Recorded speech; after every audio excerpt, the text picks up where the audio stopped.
All right, all right, all right. Okay, okay. Thank you for everybody for showing up. Those who are here, I know some more people that's probably gonna be on the way, or some people that sleep saying that they forgot. But whatever. We here. We gonna do what we gotta do with the people who's here.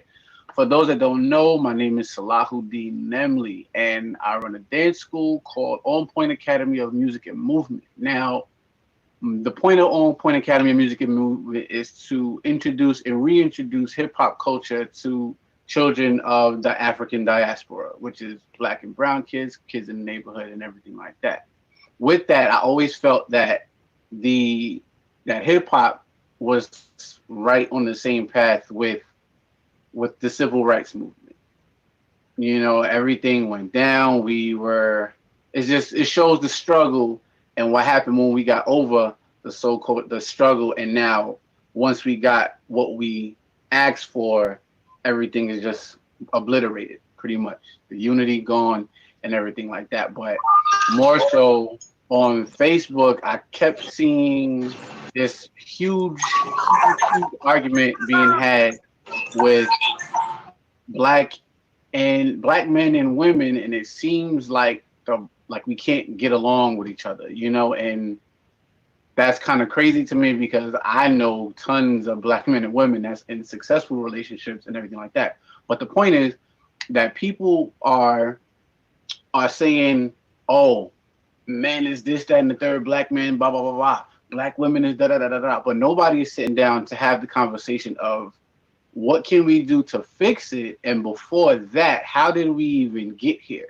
You know. So today, what we're doing is we're going to attempt to start. No, we're going to start rebuilding the black family structure. Okay, and so on Facebook, a little snippet of a conversation between Nikki Giovanni and James Baldwin, two African American authors, and they were talking about this, and they speaking about this, and they speaking about it in 1971, and here we are in 2020. The same conversations are being had. So I also, with everything going on, I'm doing a documentary called Where is the Love, where we take an in-depth look into the black family structure. I'm going to be interviewing individuals about how they grew up being in a black household, whether it was they had a single parent household or they had, you know, both their parents was there. You know what I mean? It's just stop bringing that to the table. Avenues. I'm tired of telling you that. Okay. Okay. Listen to what she said. All right. But yeah, we just gonna take a look at that, and I'm gonna be asking questions like, how do you feel about the black man? How do you feel about the black woman? How do you feel about interracial relationships? And we're gonna be taking a real look inside of, you know, what's going on between us. But boom. So right now we're gonna watch this video of Nikki Giovanni and James Baldwin, and they talking in 1971. It's a 2-hour conversation, but I minimized it to what we're going to be talking about today. All right, so just bear with me while I share my screen and we get this thing moving. Okay, everybody sees my screen right now. Thumbs up if you can see my screen. All right, cool. Let me get in here. Pause. Okay, come on, Wi-Fi.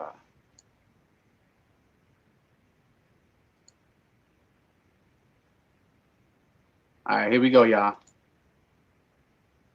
And tonight on Soul, a conversation between James Baldwin and Nikki Giovanni. Now, people are funny about sex, which I never understood. Well, it's same way people are. It's not about sex, either. It's not about sex. You know, sex is not really the problem. Love is the problem. You know, when you're a kid, when you're a 16-year-old boy, 15-year-old boy, you know, what does he want, really? He wants release. 15-year-old girl. You know, and it doesn't get at that moment yet to do really with love, because love is something which comes much later, really. You know, a kid loves you in a certain way because he needs you. Mm-hmm. But later on, when you're a man or a woman, it has to be much more reciprocal. You love somebody because you need each other.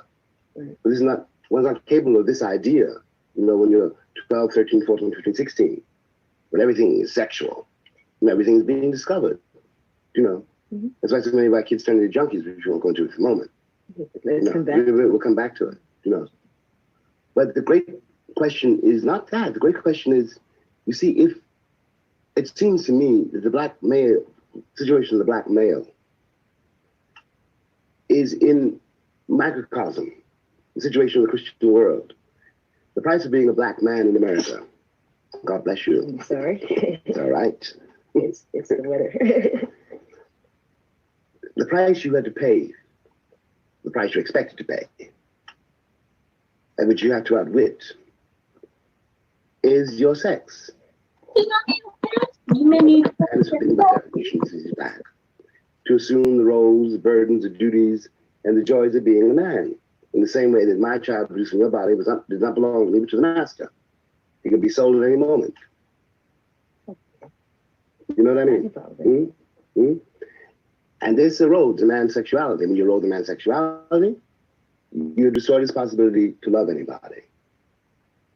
You know, though sex and love are not the same thing, if a man's sexuality is gone, then his possibility, his hope of loving is also gone.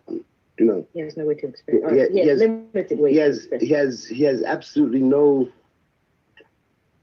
floor on which to dance, no room in which to move, no way to get from one day to the next. Because to make love to you is not the same thing as taking you. You know, Mm-hmm. and it's a journey which both people have got to make with each other.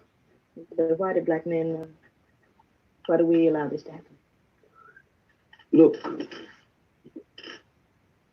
when I begin to talk about the situation of black men, I mean, anyone, I'm nearly 50, so that I got to avoid sounding, you know, in any way defensive because no, I don't mean that I think you're attacking me. But you asked me a question which I'm trying to answer as honestly as I can. I have to look back over my own life, you know, and you save yourself if you have any sense at all, and if you're lucky enough. You know, if you lose your center, and let's say the center is your sex, if you lose that, if you allow that to be destroyed, then everything else is gone. And you have to figure out a way of saving it from the landlord. Because after all, I had to watch my father, and what my father had to endure to raise 9 children on $27.50 a week when he was working. Now, when I was a kid, I didn't know what the man was going through at all. I didn't know why he was always in a rage. I didn't know why he was impossible to live with. But I had not had to go through yet his working day. Mm-hmm. And he couldn't quit his job because he had the kids to feed. You know, he couldn't say, as our kids can, I don't like white people. He couldn't say anything. He lived his whole life in silence except in the church. You know? Mm-hmm. And he couldn't explain, how can you explain to a 5-year-old kid, you know, my boss, you know, called me a nigger and I quit. And the kid's belly's empty and you see it. You know, and you gotta raise the kid. You know, you've got to raise the kid. And your manhood is being slowly destroyed hour by hour, day by day. Your woman's watching it. You're watching her watch it.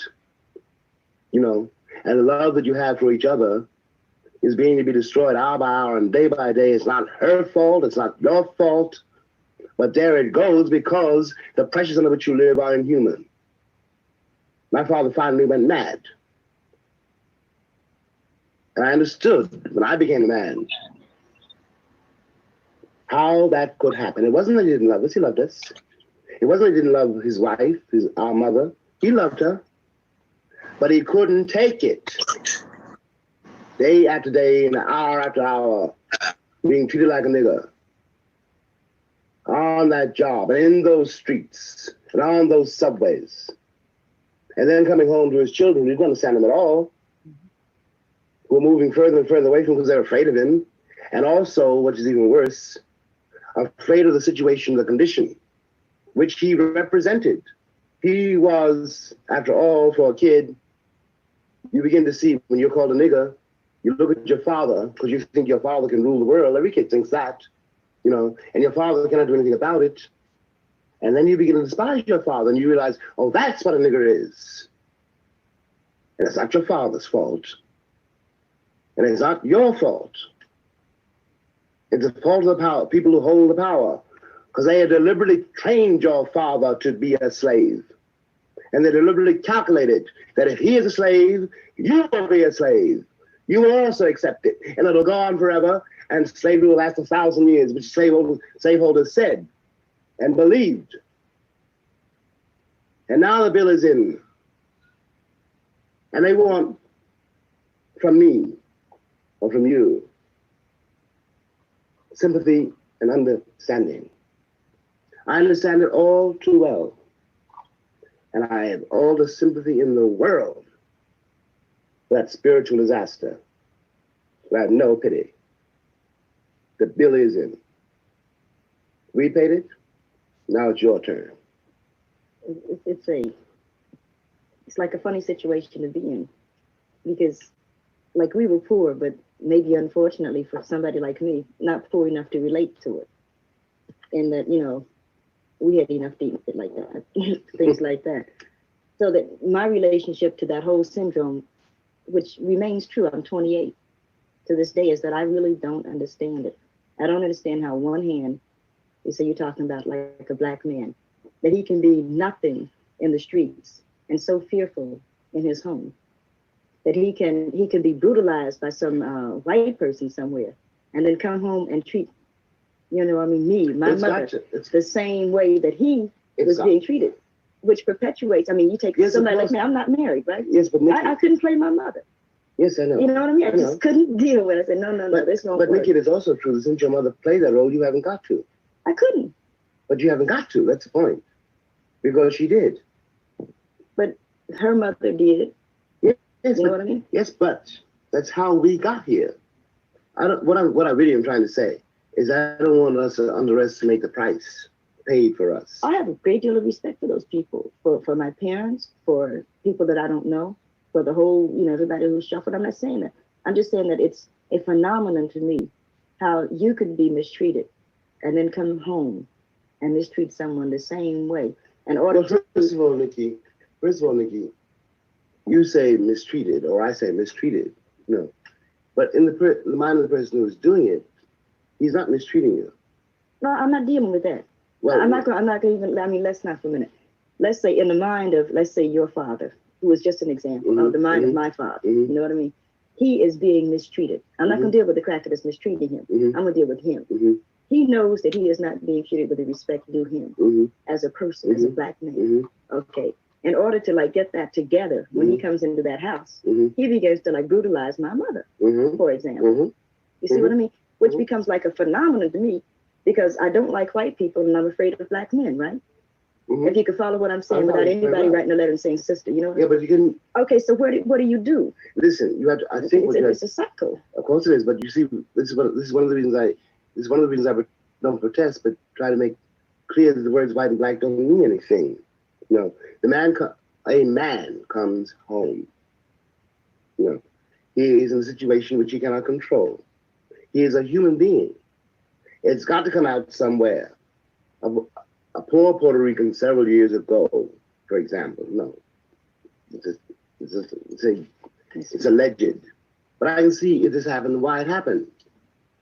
Cat came home and the 3 months old baby was screaming, you know, as babies do. And he killed it. He didn't mean to kill it. He picked it up and threw it against the wall. He didn't mean to kill it. It wasn't that. I understand, you know, because I've been there. I know something about that. I don't know if it happens to a woman, but it happens to a man. You cannot do anything. They got you. They got you by the throat and by the balls. And of course it comes out. It comes out where would it come out? It comes out in the person closest to you. So that's so wrong because what you perpetuate. Nikki, it may be wrong. I hate to use those kind of terms. But Nikki, it may be wrong. Of course it's wrong. But we're dealing with human beings. You know, one cannot be romantic about human nature. One cannot be romantic about one's own nature. I don't think that I'm romantic. But No, I don't mean that you are. I have seen how the community, and even today in 1971, even today there are divisions based on those same kind of problems. That's right. So that the black men say, in order for me to be a man, you walk 10 paces behind me. You know what I mean? Yeah, well, it means nothing. I can walk 10 paces behind a dog. It means nothing to me. But if that's what he needs, I'll never get far enough behind him for him to be a man. You know what I mean? Look, I'll never walk that slowly. Look, Nikki, if at the risk of, at the very great risk of seemingly full rank. No. No. Full rank. You know. I'm not. Go no, on. I'm not. No. But I don't mean that. But No. what I do mean is that very many things which seem, if I may say so, new to you are not new to me. Okay. You know what I mean? Mm. So I can say then, okay, I see what the cat is doing. I know how long, I can tell you almost exactly how long he will do it. You know, I know that a great deal of what passes in black militancy right now is nothing but a fashion. You know, At best. You know, at best. Something will rest, something will remain. What is important about it is not the details, not the given, you know, people, you know, or the given so-called leaders or any of that jazz, you know. What is important is the impulse out of which it has come, the ferment out of which it has come, which it reveals too. And what's valuable will remain, and the rest will go. What's you know what I mean? Yeah, but again, what's sort of sad to me is that the same syndrome that say our fathers set up, coming from many, you know what I mean? My father is your age, and the same syndromes that they set up. Well, you know, he's a little bit older, 55, but the same. A little bit older, 55. Thank you, baby. Well, 7 years older. The same syndromes, which is being set up, is being perpetuated, is that once again the black man is becoming the figure to slide away from.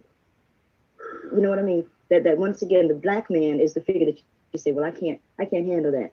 And if you visit with the states, or you know, you talk to people enough, you'll see that same syndrome. You know, the little guys that are standing around crossing their arms, and they're not lovable. They're not giving any love. They could give a damn about me.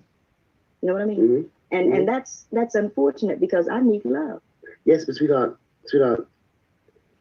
what you're saying is very, very serious. I'm not in the least denying it, because you're perfectly right. But the only way we can get through it, I think, and it's demanding a great deal of you, but one's got no choice but to demand a great deal of you, is that you understand. Look, let us say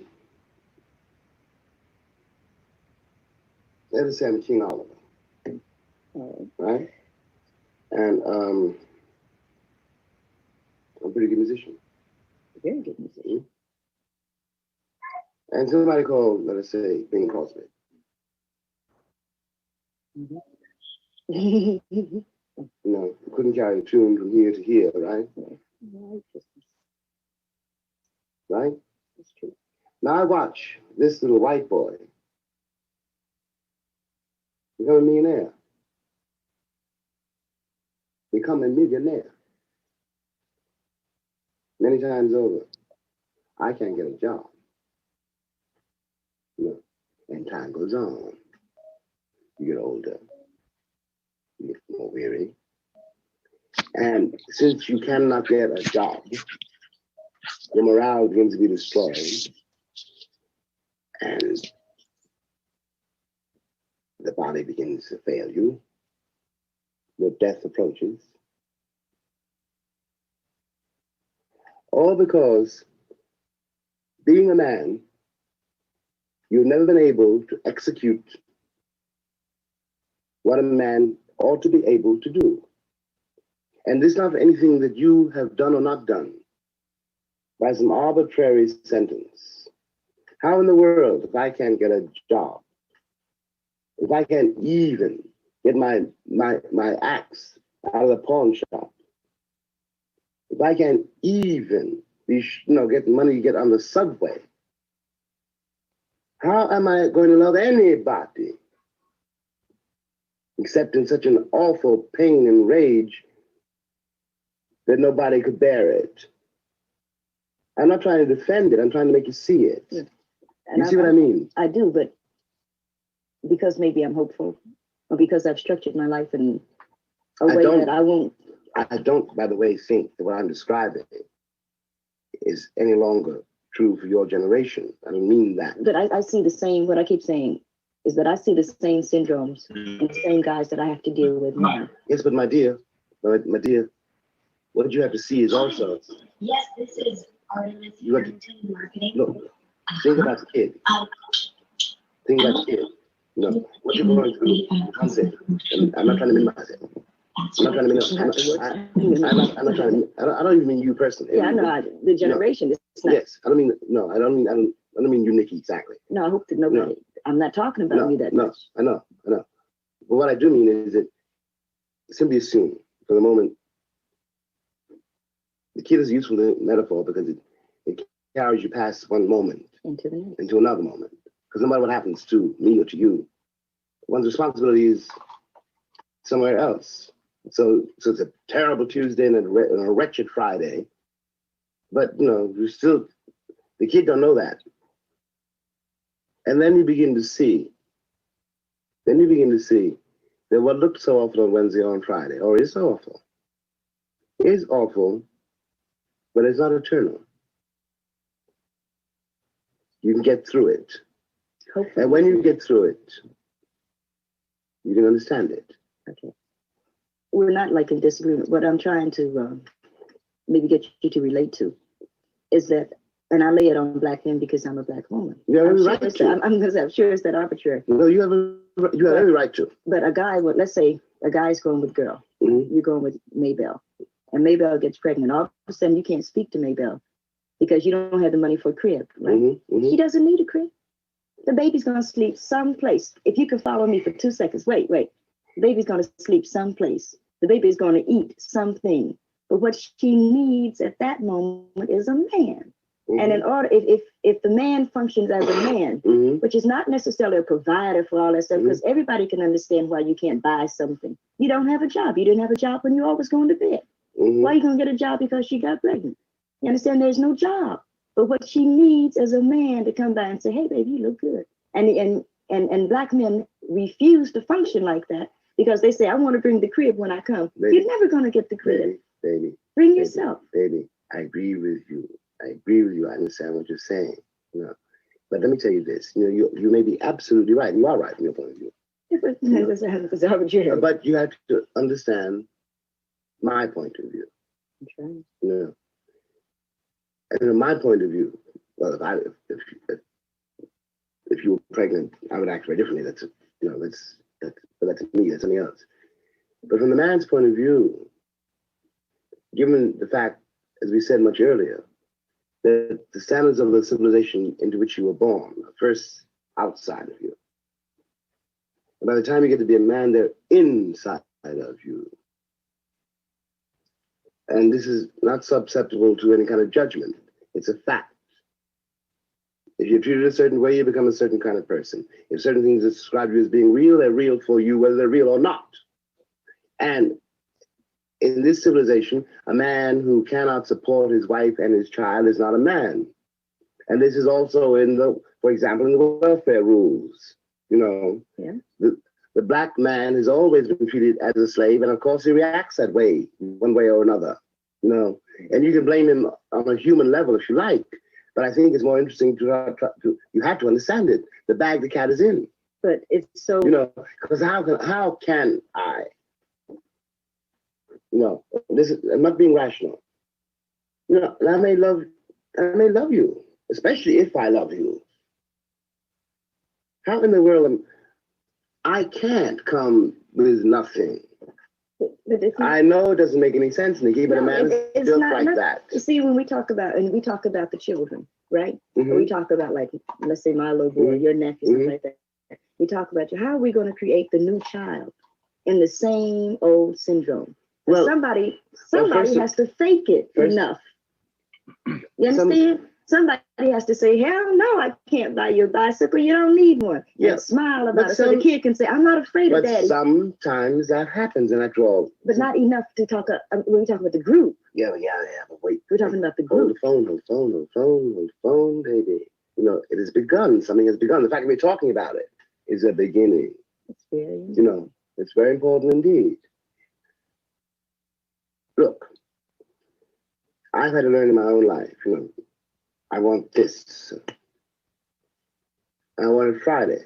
And Friday comes and I worked my behind off to get something done that don't come. It doesn't come 20 years. Then you use that 20 years. Look, life is a very short and very long time. It is, really it is, you know. And it's very important not to get hung up on any given detail, because what is there, like the fact that you're a woman and the fact that I'm a man, that's going to be there forever, and we have to deal with that forever. From the beginning, you know. Sure. And we have to deal with it from day to day, from day to day, you know. Because if we love each other, we both know it. The tragedy is we both know it. And the greatest tragedy is that it's destroyed by things which have nothing to do with you and nothing to do with me. A man is built as he's built, and there's nothing one can do about that. A man is not a woman. That's true. You know, and whether he's wrong or right, look, if we're living in the same house, you're my wife or my woman, I have to be responsible for that house. And I'm not allowed to be responsible for that house. I'm no longer in my own eyes. Doesn't make any difference what you may think of me. In my own eyes, that's right. I'm not a man. That's you see what I mean? It does indeed make a difference what I think about it. Because I could be perfectly willing, and as a matter of fact, I am perfectly willing to concede that, first of all, a man is a natural aggressor. You know what I mean? I don't care if I walked up to you and said, let's go to bed. You are the aggressor. And that's it. Because it all depends on you. I could fool myself, I could fool my friend, but yeah, I got it. It depended on you. You see? So I'm never confused on that level. Yeah, but I've seen so many people get so hung up in such crappy, superficial kind of things that for lack of being able to bring a steak in the house, they won't come. I can get my own damn steak. Nikki, I need you. Nikki, and that's what the black, no, really, I mean, that's to me what the black man. But Nikki, you're perfectly right. But you're being being perfectly rational. But it's a rational situation. Yeah, but love is not a rational situation. Love must be. It must be rational. Because this irrationality that we have does not work. It destroys people. I quite agree with you, but this is something we have to confront. When I was 22, I was about to get married. And for several reasons, I threw my wedding rings in the river, and that was when I split. And I decided I would leave. I didn't get married partly because I had no future. It's very, very important. You had no future. I had no future. Sure. No, you got to go back to where I was. Yeah, 22. You know, okay. I had no future. I couldn't keep a job. No, because I couldn't stand the people I was working for. And nobody could call me a nigger. Because I was small, you know. So I split, you know. Now, I love that girl, and I wanted children. But I already had 8. And they were all starving. Yeah. And from my point of view, it would have been an act of the most criminal irresponsibility to bring another mouth into the world which I could not feed. Yeah, but see, those weren't your children. Those were your father's children. My father was dead. That's not and as far as they knew then, that's not what one cannot, and I'm not your life, you know what I mean? But one cannot be responsible for what one has I said we are not being rational. But I said we must. I mean, that's my quarrel with the world. We must become rational. Those are my brothers and sisters. They were your brothers rational and sisters. But they were your father's children and your mother's children. That was my father's responsibility. As far as I was concerned, they belonged to me. Do you know what your life, and I'm saying it like that. You know what I mean? Do you know what your life looks like though? And this is what's happening also today. It looks like a black man can't make it with a black woman.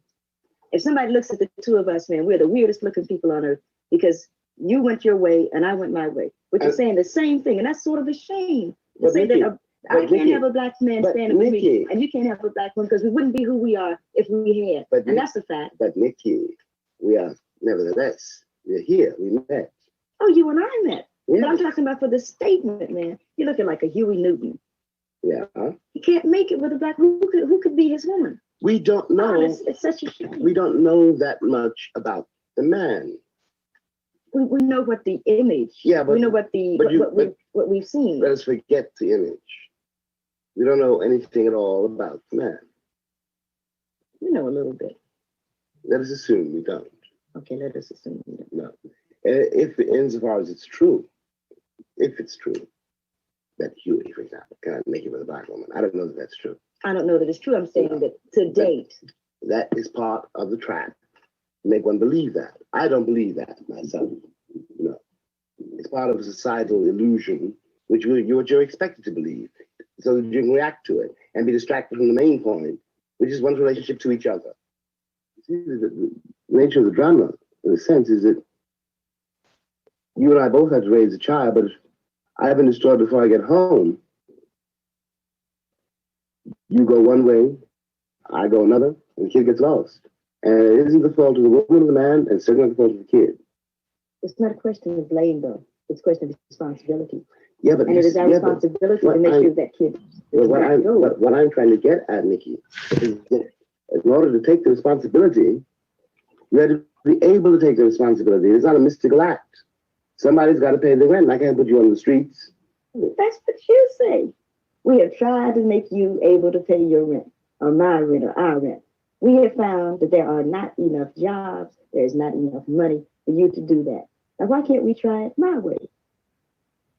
I think that the only thing that's changed in the last, since Martin Luther King, since 54, I think the only thing that's really changed is the black woman. And what she said. I think she's changed. I think she's become more visible. I think she's changed. Because there was a time, let's say my mother, my aunts and things like that, they would say, okay, if that's the way you establish your manhood, I'm going to go for it. And my generation says, hey, no good. Okay. You must establish a new base. And we are, as a group, demanding that a new base be established. Yeah, but be careful as a woman of what you demand of a man. I demand that he be a man. Yeah, but you can't say, the provision part. Yeah, but you can't say you demand it. You have to suggest it. Well, that's your ego that says that. No, I demand it. Now you deal with that. All right. Okay. I'll even go demand that you be a man, and I don't think that that's asking too much. Because if I wanted a provision, say I would get a camper. You know what I mean? I would get a camper that provides things. You know what I mean? You get an army surplus kit that provides things. I need a man, and black men have always been offered to provisions. People are either going to eat or starve to death. The men of the people starving that they were still the men. Had to be that way. To that horrendous kind of war, but it had to be that way because sometimes you're not able to feed your family. Sometimes you're not able to clothe your family. Do you then also deprive them of your manhood and of the input that a man has? Who teaches my son how to pee? Yeah, but you see? Yeah, but you're talking. I agree with you. I see that very well. But it's one thing to be in a situation where you see that you have, where you see a future, however bloody. And to be in a situation where you see no future at all. But you are. It is incumbent. It's right. If I know see a future. If I know what I'm demanding of you, in some sense, makes sense.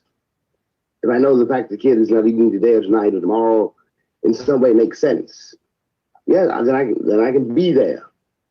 But if it doesn't make any sense, and if I don't see anything coming out of it at all, will we eat if you're not there? If you're on welfare, you won't eat if I am there.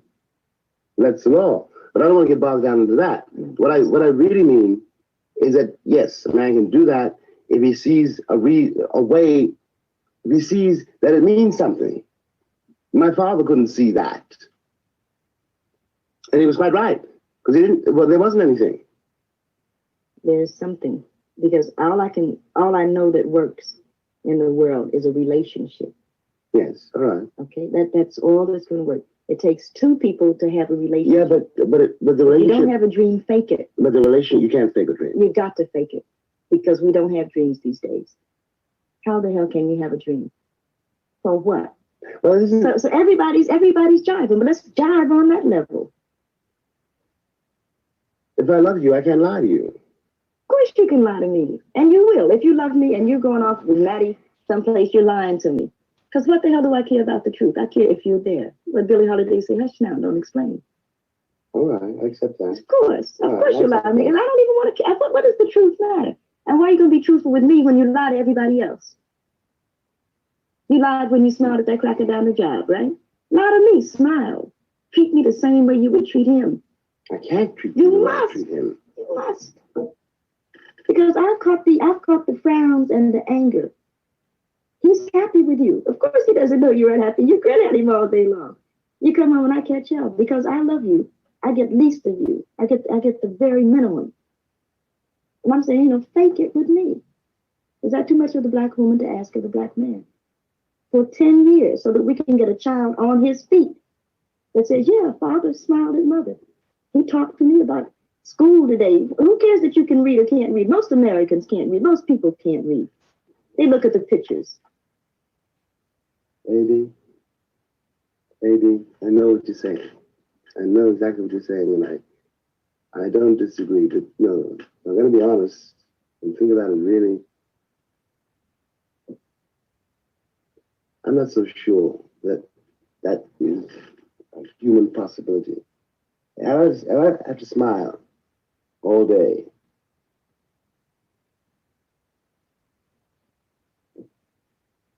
And to count on the job, the foreman. You don't understand why I'm smiling. Mm-hmm. I'm not going to want to smile. I'm smiling because baby needs new shoes.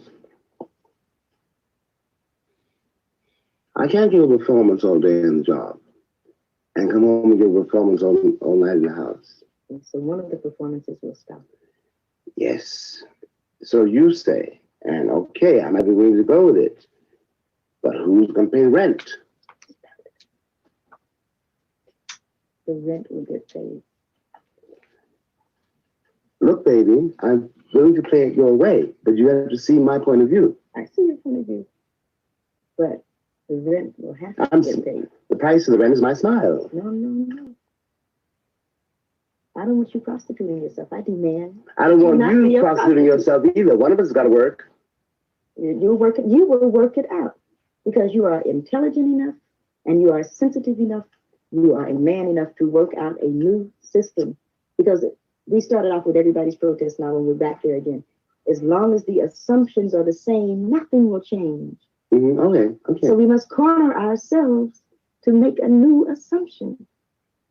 Okay, I buy it. In case it was sort of like left up in the air or somebody, like I didn't get it across. I really think that my father, Jones Giovanni, is a groovy cat, and he's lived with my mother now for 35 years under holy wedlock. And I think that that's good for them. I think that sort of thing worked for them.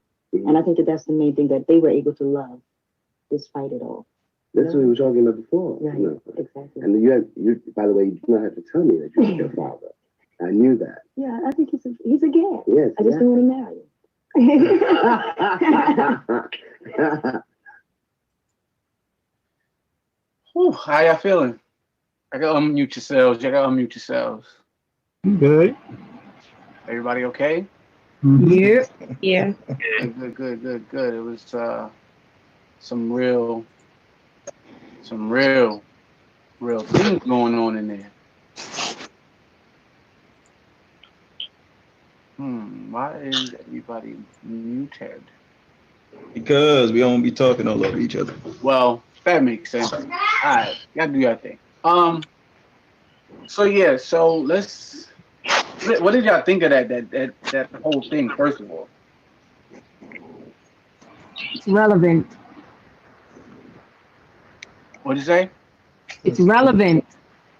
It's definitely relevant, and it's crazy that it's 1971 they were saying all of that. Now, mind you, these are two authors. Nikki Giovanni is a poet, well written, you know what I mean? And James Baldwin, if you don't know, he's an author and he has his books and everything like that. So these are two intelligent black men and women sitting there having the same discussion that we're having, and you can see that no matter what position you're in, that it's still the same the same perception. You know what I'm saying? Two different perspectives, but we are all still saying the same thing.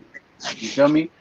So I want to get into some of the bullet points that stuck out for me. So the first thing I want to talk about is when he said, when you erode the man's sexuality, you destroy his ability to love anybody. Somebody having a good old time. That's what's up. What we think about that? Can you repeat what you said? We couldn't really hear it. He said, when you erode the man's sexuality, you destroy his ability to love anybody. What y'all think? Well, what was he talking about when he said erode a man's sexuality? Well, His ability to make love to his woman, or his conflict with what he's attracted to. well, when he was talking about that, he was talking about I guess in the terms of, he said in the Christian world, because they was talking about Christianity before that, and I just thought they just started with that, and pretty much he was saying you have to fight against giving into those temptations of having sex or whatever to be a certain way, and it's happening constantly. Your manhood is getting tested and getting diminished on that level, and then as that constantly happens, you constantly fight between yourself and different things, and then you get upset and all of that, and then you become your whole sexuality, your manhood and everything gets eroded. So now you become angry. You get what I mean? Okay, yeah, I kind of understand that. I don't know. I don't know how to feel about that statement. Eroding a man's sexuality. I think it is a slippery slope whenever you kind of suppress an innate, response, that you have that you're born with.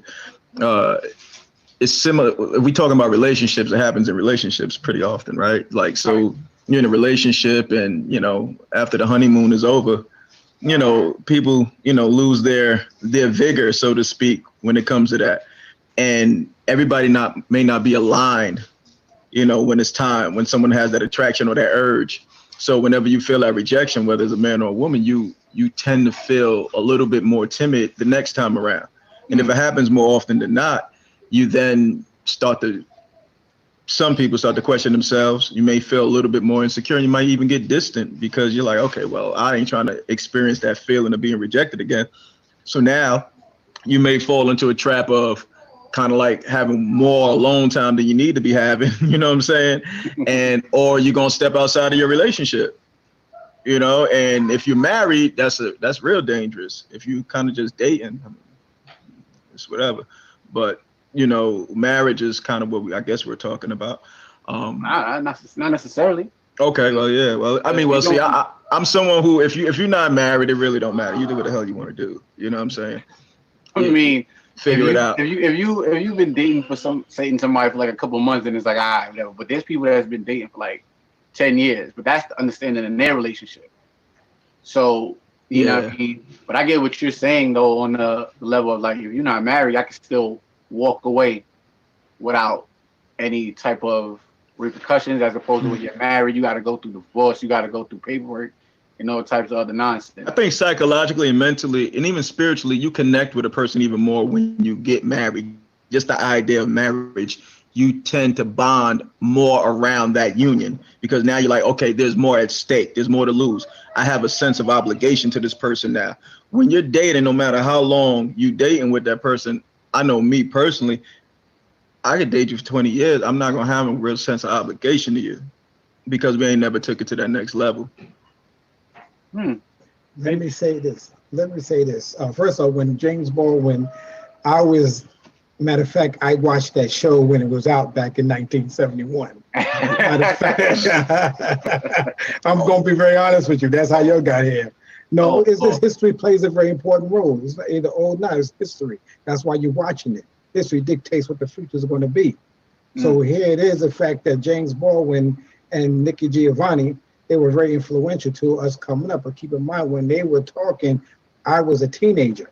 Okay, all right. So his expression was based on what he had to deal with from his parents in his 20s. So therefore, his description of what was dealing with relationships at that point in time was based on his history with his parents. Okay, that enforced their beliefs or whatever on them. What you're dealing with today is the external forces that stimulate what's attracting, what's not attractive. Okay, you live in a very circular society, which everything is based on materialism, and that's what's causing the issues in relationships today. You'll keep in mind they killed that energy because they were the conscious community. Keep in mind, Nikki, Giovanni, James Baldwin, they were the conscious communities, and they was in their 20s.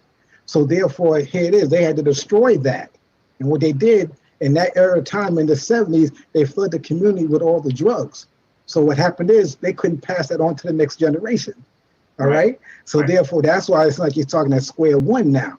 But it really is the same situation because the conscious community was always the community that always kept us in check of who we were as far as black man and the black woman. So if you're not conscious, aware of who you are, you're going to get caught up in what you say, who's what in a relationship. First of all, we were not raised how to choose your wife. You was not raised how to choose your husband.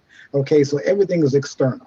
Okay, if you go into, because I do travel, if you go into certain African countries, they raise based on the family structure. We try to figure it out. And how we figure it out is by external stimuluses. Okay, she looks good, he looks good, so we got a resume.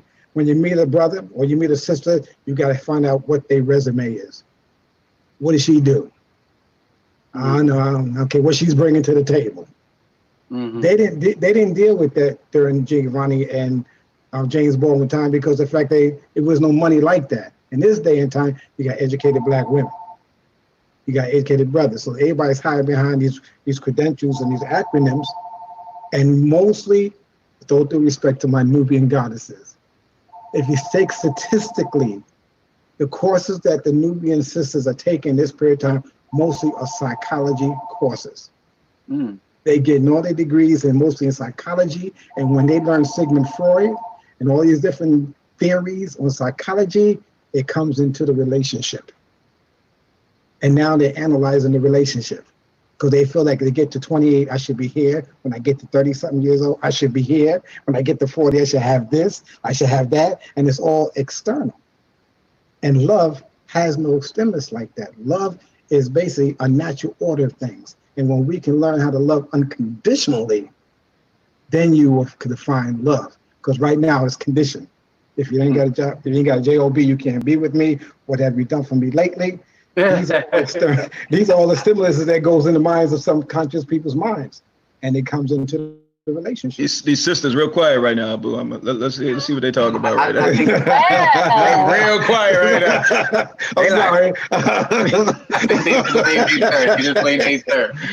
They don't want no part of that smoke right now.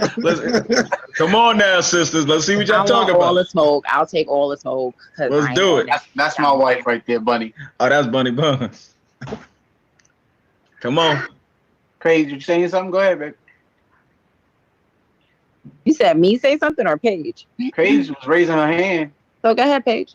Oh, I try to be respectful, you know what I'm saying? Something that kind of sparked my interest in speaking about eroding a man's sexuality. I kind of thought about, love being multi-layered. And just because you can't express yourself sexually, I feel like it's something that should be earned, not necessarily just about a woman's flower, but having sex, making love, regardless, should be earned no matter the person. I should be earning it, from a man, vice versa. And we should take our time into it and also seek the different love languages that there are. I feel like in our youth, teenagers into 20s, we see what's physical, what's right in front of us, but yet they disconnect from the spiritual, the mental. And only until, you learned how to make your first dollar did you realize, oh, we need to be equally yoked. Oh, I need to be with someone who may be as determined or as driven as I am. Or maybe I don't want to be with a bum who sleeps all day. Or we start to think about, who we want to align ourselves with. So I feel like, they always say, wait a little bit, and when you connect sexually, you can't go back. Right. Whereas we don't take enough time to get to know each other. Because I know in my generation, I'm only 27, but I look at a lot of my 20-something friends, and they have already created families and started dynasties with people, and they don't know these people. And they then realize later on that person that I have started to create, my garden with, doesn't even have fertilizer, doesn't even know how to tend to a flower, wasn't flowered himself, isn't full grown. So I don't know. It made me think about, when he said, eroding a man's sexuality, then he loses his ability to love. There are many ways to love. Well, yeah. Mm-hmm. And that's what he was saying. He was saying, when a young man is 16, around that age, the only thing he really wants is release. He hasn't discovered the other part yet. And that other part is a journey that both parties have to make. And the sad part is, going back to what my father was saying, that journey hasn't been able to be made because of the drugs being flooded into the communities and everything that has been put in front of us. Because I pretty much, like, around the 80s, 70s, 80s, that's when the fathers started getting locked up. They started being hooked on drugs. A lot of them went to the army and didn't come back. You know what I'm saying? They went to the army, came back, and there was none here for them. So our family structure has been broken down from back then. So now you have a whole generation. What Pac said, you're going to have a generation of babies that hate the ladies that make the babies. And that's where that started.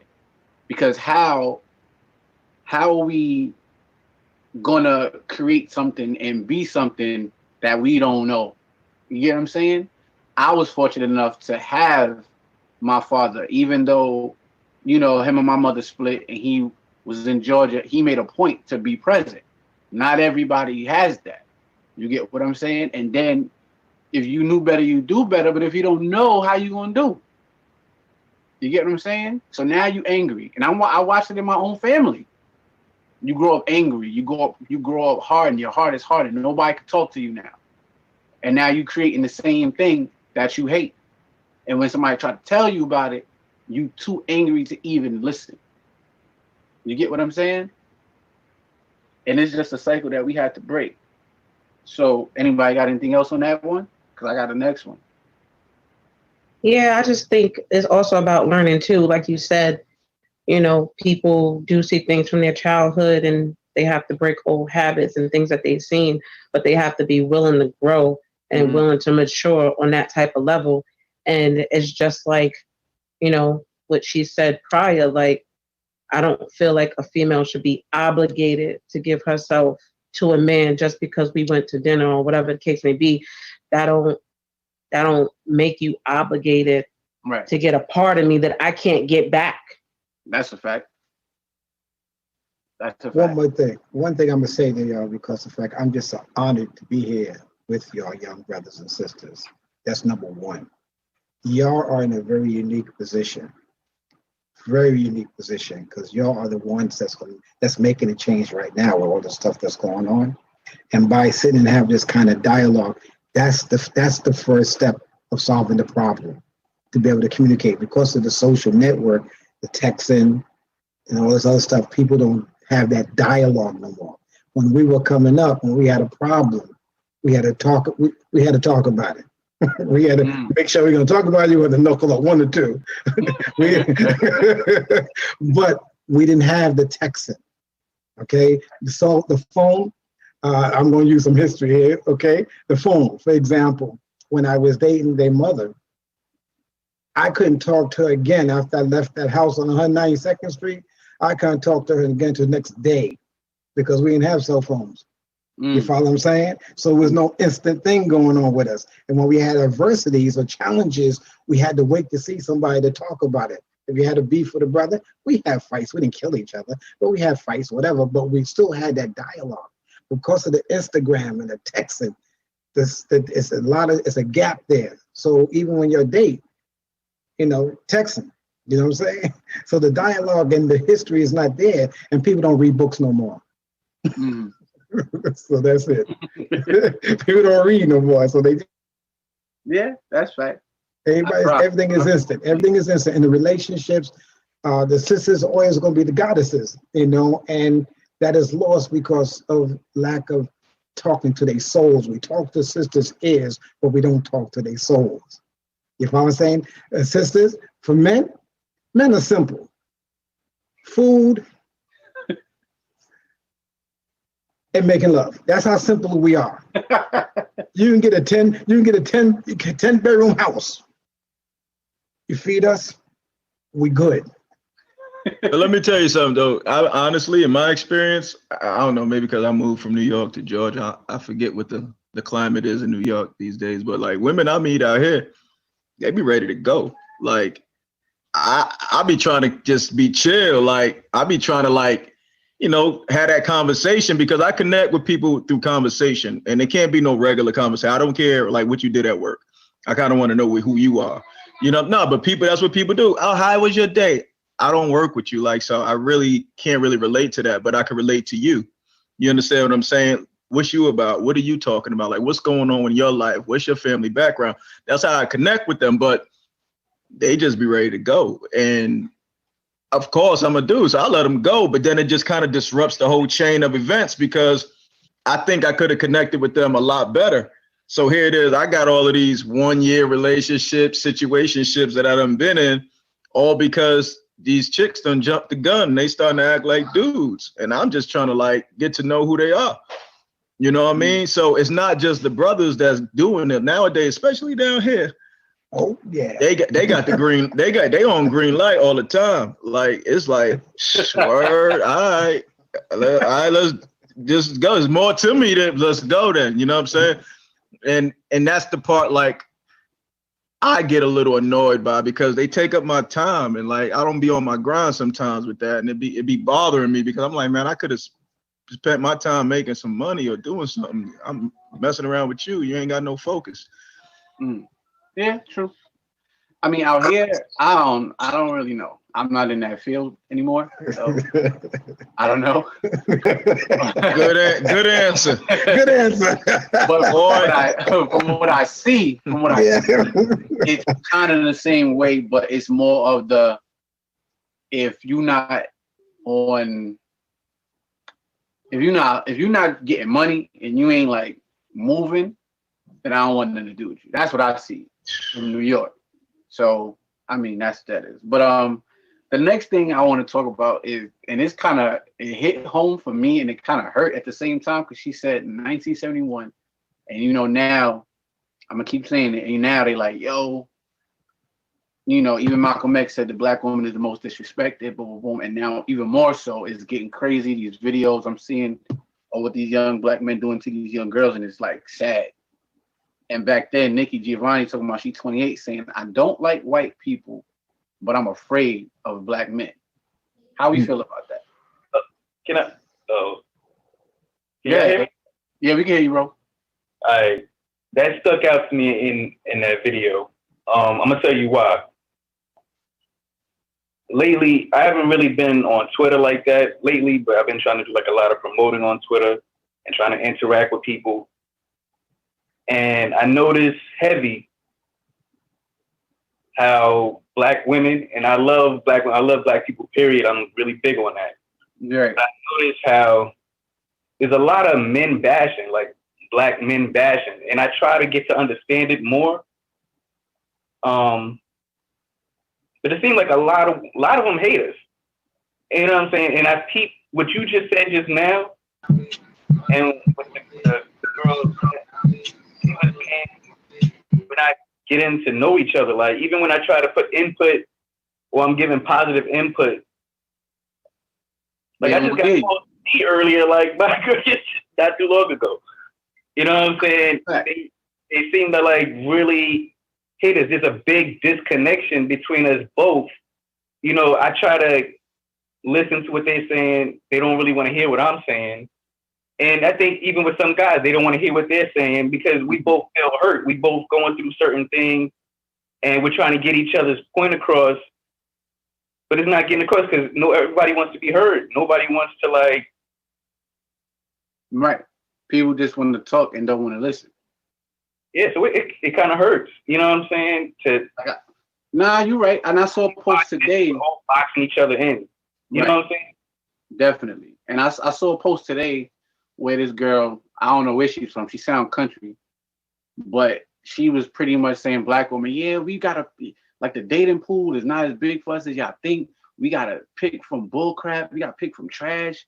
Either you look good, but you don't have no job. Either you got a job or you ugly, or either you got money or you ain't got a big thing. Either you got a big thing and you just stupid. It was just weird. And I'm just like, huh? What? And this is like, and then what she say?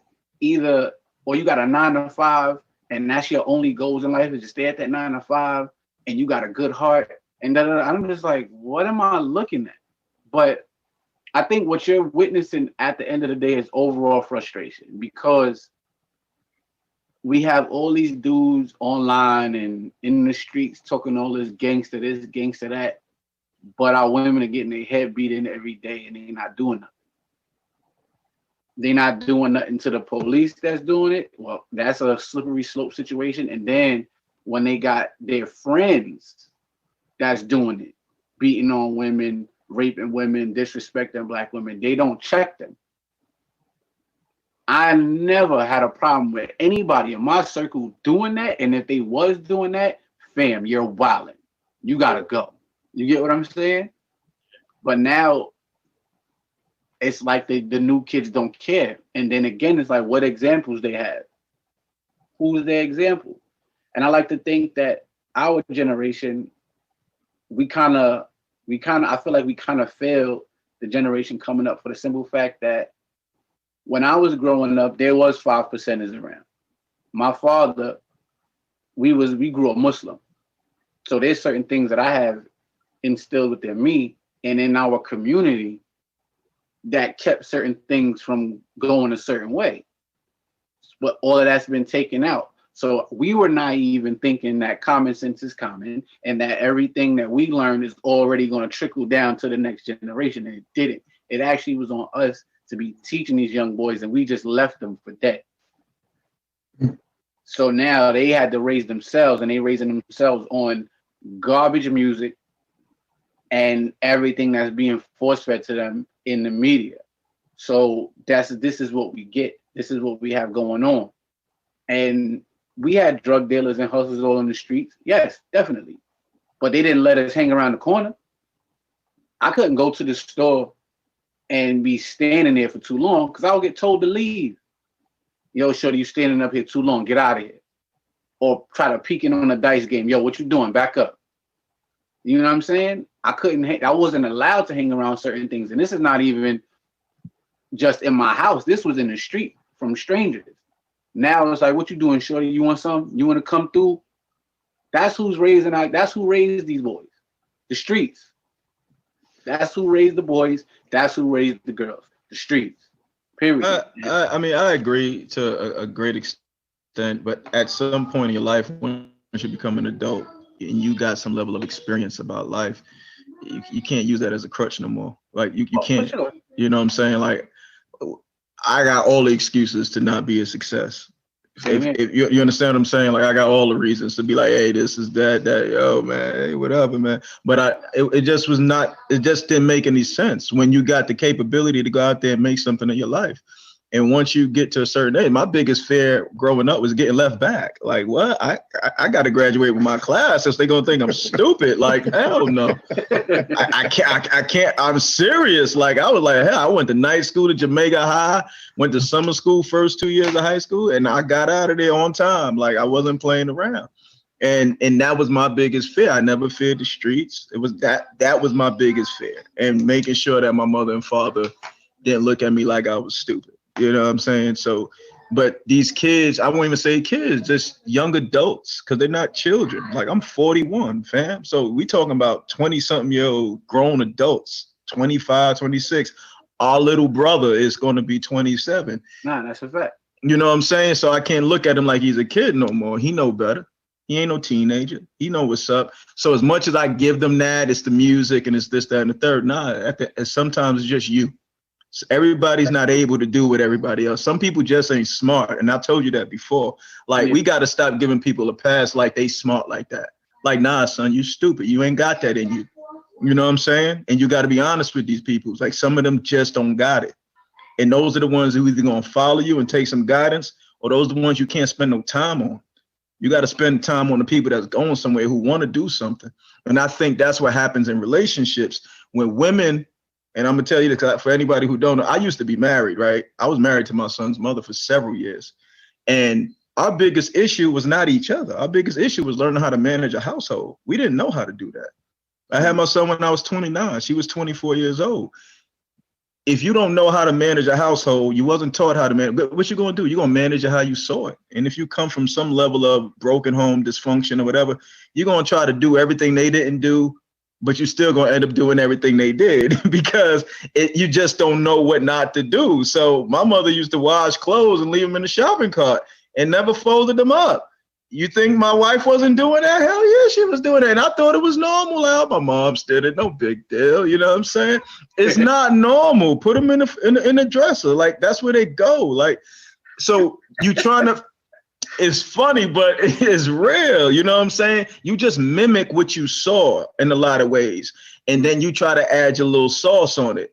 You know, but when you're young and she was still in college, I was already finished with college. I had a decent job at Enterprise Rent-A-Car at the time. It was a decent job. You know what I'm saying?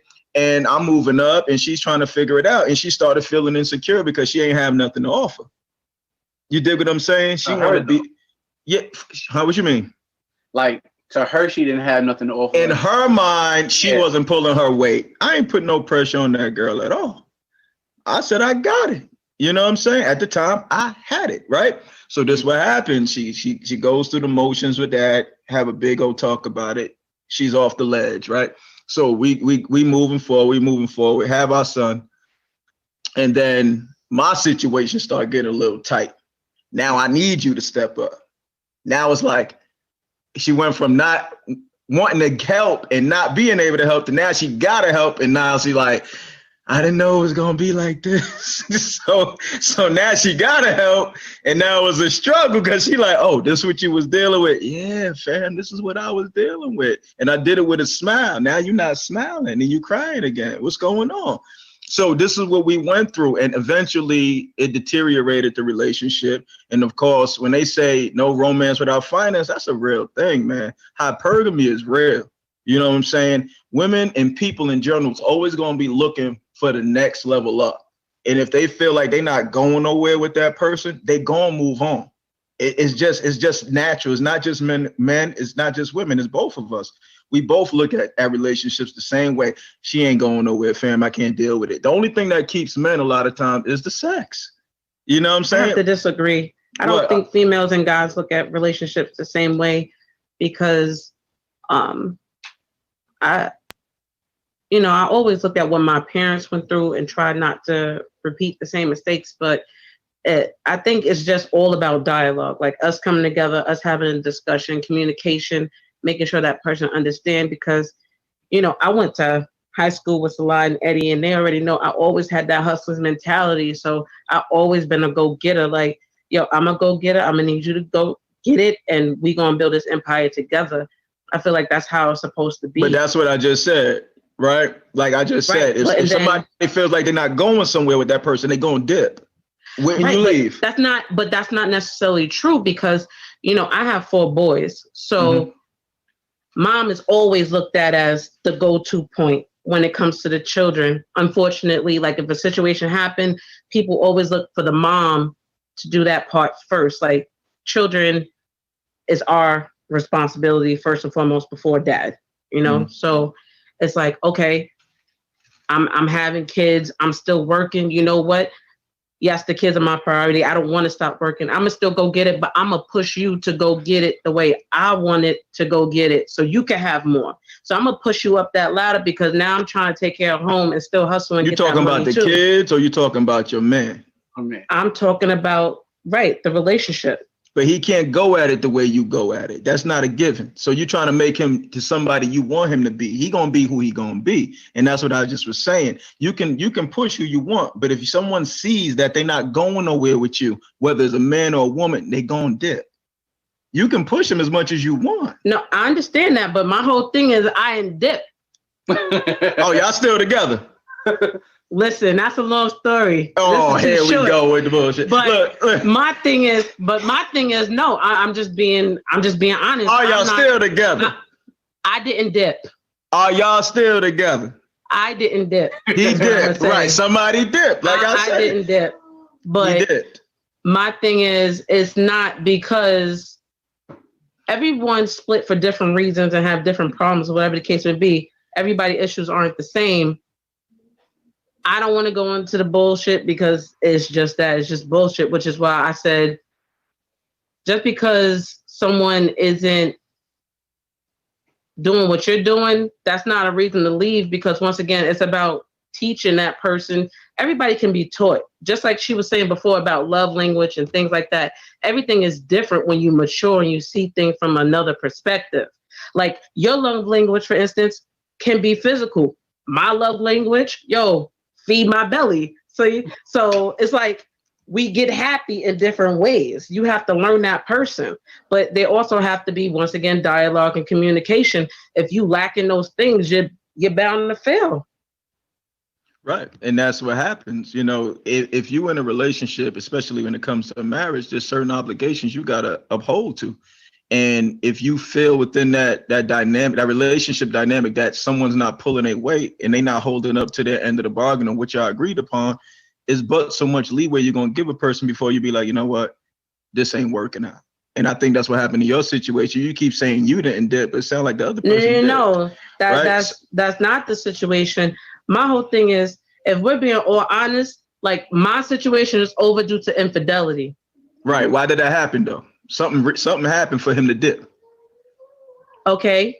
And once again, that should have been communicated. I wake up one day and you say it's over. That's not communication, bro. But he was communicating in different ways throughout that relationship. No. Yes. Okay. Let me tell you something. When women stop sleeping with their man, that's communication. They ain't got to say nothing. I ain't never stopped sleeping with my man. Right. That's first and foremost. Right. I got 4 kids now. That don't mean that means you had sex 4 times. We don't know what happened the other times. 4 times, really? Sorry. What I'm saying is that the physical was not an issue. It's all about communication. Now, I could sit here all day and ask you what's wrong. If you don't tell me what's wrong, I ain't gonna know what's wrong.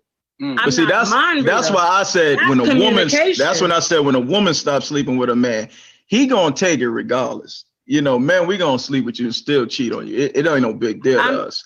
But right. This is what I'm saying. Everything could be fine and things fall apart, but we're talking about structure and foundation and things of that nature. I feel like bad habits can be broken. I feel like you could teach somebody if you really wanted that person to know who you are and your love language. Like you said, you don't want to waste your time like, oh, how your day going? Well, we in 2 different lines of work. You're not going to understand what I'm saying to you. So what about your background? What do you like? What turns you on? Things of that nature. Can I say something in reference to that? It's amazing to hear this, and I'm really enjoying this. The question is this here: when you say the dialogue, and kind of I understand where I'm coming from.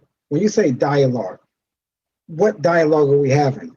Are we having dialogue based on the system that we live in? Because everything that people dialogue on at this present time is stuff that's been imposed on them to dialogue about. Okay? Now, when we say dialogue, are we talking about what?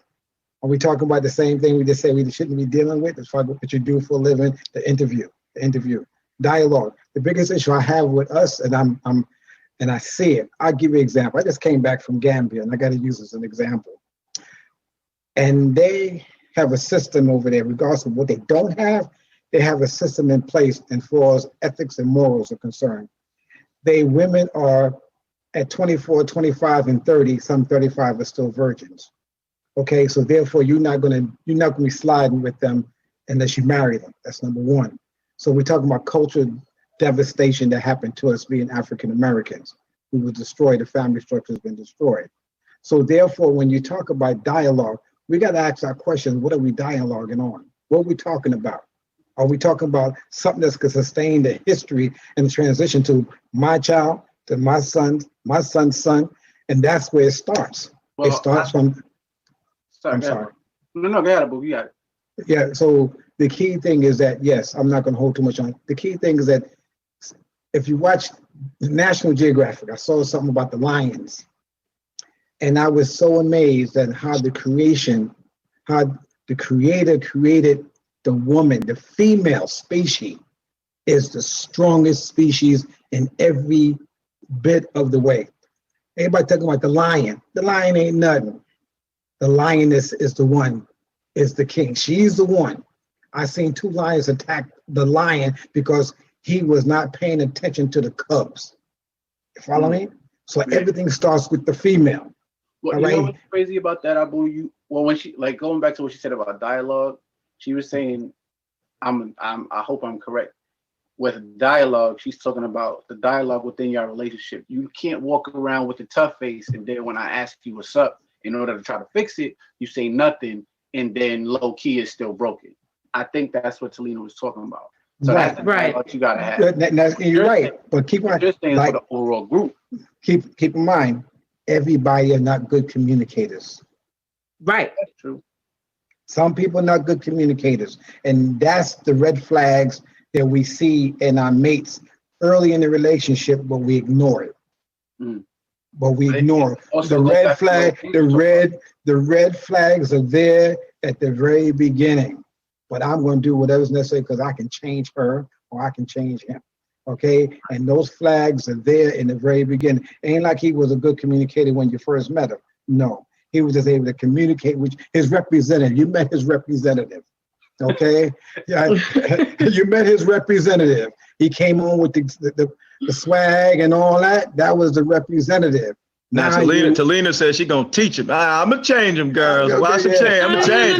No. You act a lot. It's not like that at all because I honestly feel like, well, high school was something different. To me, I feel like I was a different person. I was a hothead. I wasn't trying to hear nobody. But now I feel like because I like to talk and I like to listen and try to get to know someone or whatever the case may be, like I really like listening.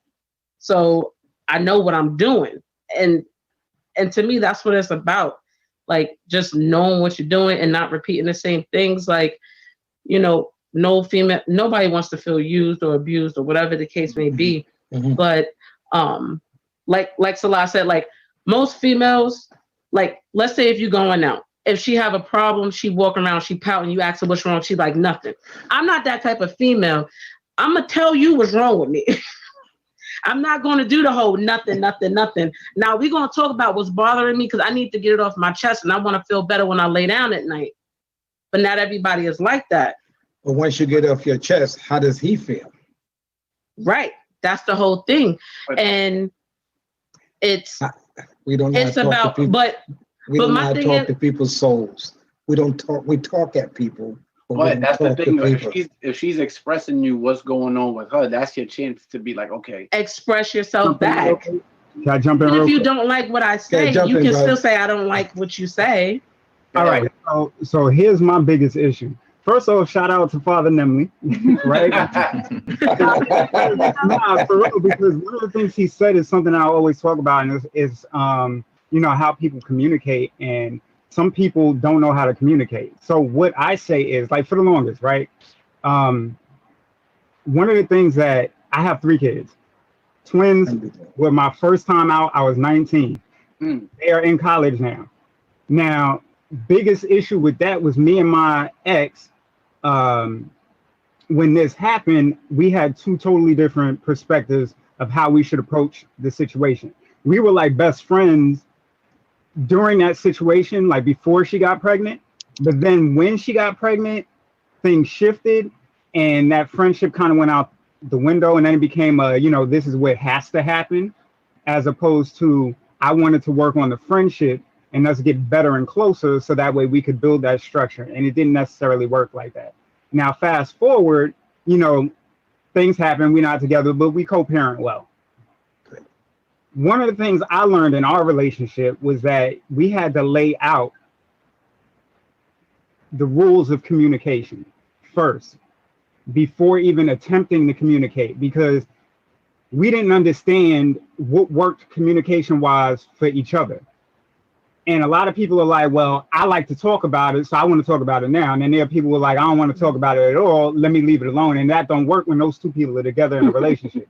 So what tends to need to happen, in my opinion, is you need to sit down with the person in the beginning or over time and say, okay, I notice you don't like to talk about stuff when it happens, because that was me. I'll shut down.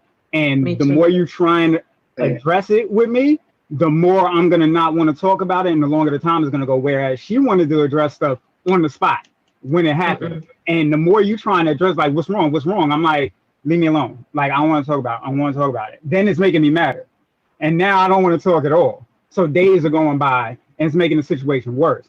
So what I learned was we sat down and we were like, I was like, realistically, if you just give me this amount of time, I can then talk to you about it. And what she started to do was give me that time. Then that time became less and less and less until it got to the point where now something happened. I'm on it, like immediate. Like, so let's talk about this. Before she might even say it. But that's because we had an understanding of how we communicated separately. And then we found a middle ground. I wasn't going to take the 3 days I originally would take, because that was ridiculous. I would then take, a few hours to try and settle it down myself, take a deep breath, and then come back, maturely. And she gave me that time. And then as time progressed, I gave her the expediency of talking to her faster to get things solved. And then that worked. But a lot of times I feel like wires get crossed because people have their own expectations. And jumping back to what Father Nemley said, I'm gonna call you Father Nemley for the rest of the time we're here. She can attest to this. I say this all the time because I have majority of my friends are women, like 90% of them.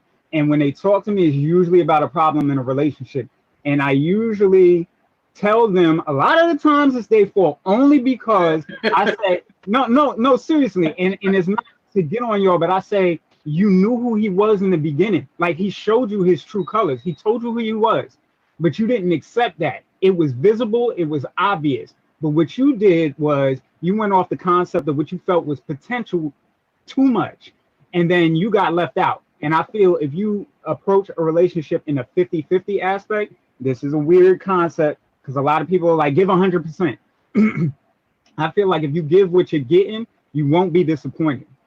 And then you can match that energy. And if that energy doesn't work for you, you can move on. And nobody feels slighted. But that's just me. I just wanted to throw that in there. Okay. Wait, I have a wait. So I feel like, let me put my thing on because I feel like it's weird that I'm talking without a screen. Hi guys. Hey, there she is. I feel like I heard that a lot, but like people constantly say like, well, you know who he was when you met him, so you shouldn't be out here trying to change anybody. But I've always found that like a really strange thing to say and kind of untrue. Obviously everything in moderation. Like, don't have somebody who like is a pothead, who's unmotivated, don't got a job, it's like a whole bunch of negative, thinking you're going to change them into a whole bunch of positive. But especially in our youth, I feel like it's completely understandable to think that people can evolve, grow, and change. It's about really knowing yourself and knowing your ability to seek that out in a person. Because I feel like I wasn't who I am now back when I got with Salah, and Salah definitely wasn't who he is now when we got together. And people reminded me of that constantly when we got together. Like, why are you with him? He's not on this level. And I'm like, he will be. Just relax. Like, I know he has the ability and the motivation to become more than what he is now. Y'all just gotta chill. And that worked out for me. Like, people don't believe in that, but I can attest to it. I'm just saying, that's my testimony. Whatever. I think there's a difference between knowing potential, like to Will's point, because obviously I'm sitting here after he gets off the phone and I'm hearing half the stories. But you generally know the difference between somebody's good spirit and somebody who is literally showing you their person from jump. Like this person isn't,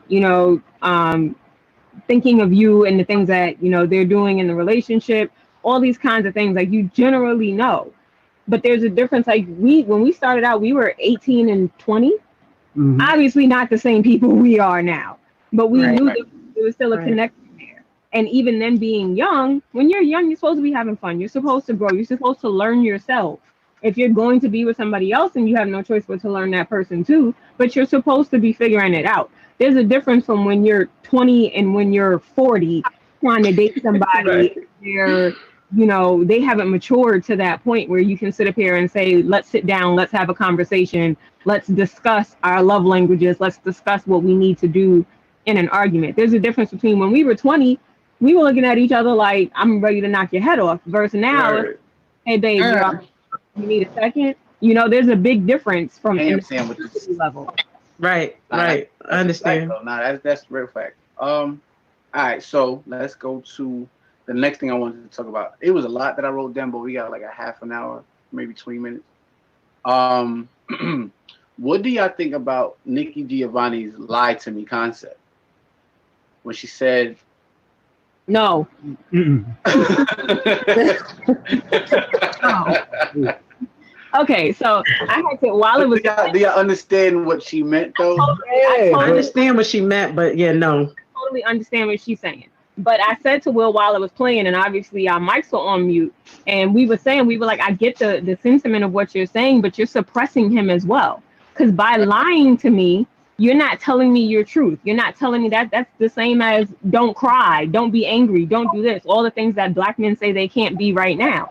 That's the same thing. Now, I get why she was saying that. She was saying, if you can shuck and jive for the white man, you can't put on a good face for me, and I'm supposed to be your soulmate, your connection.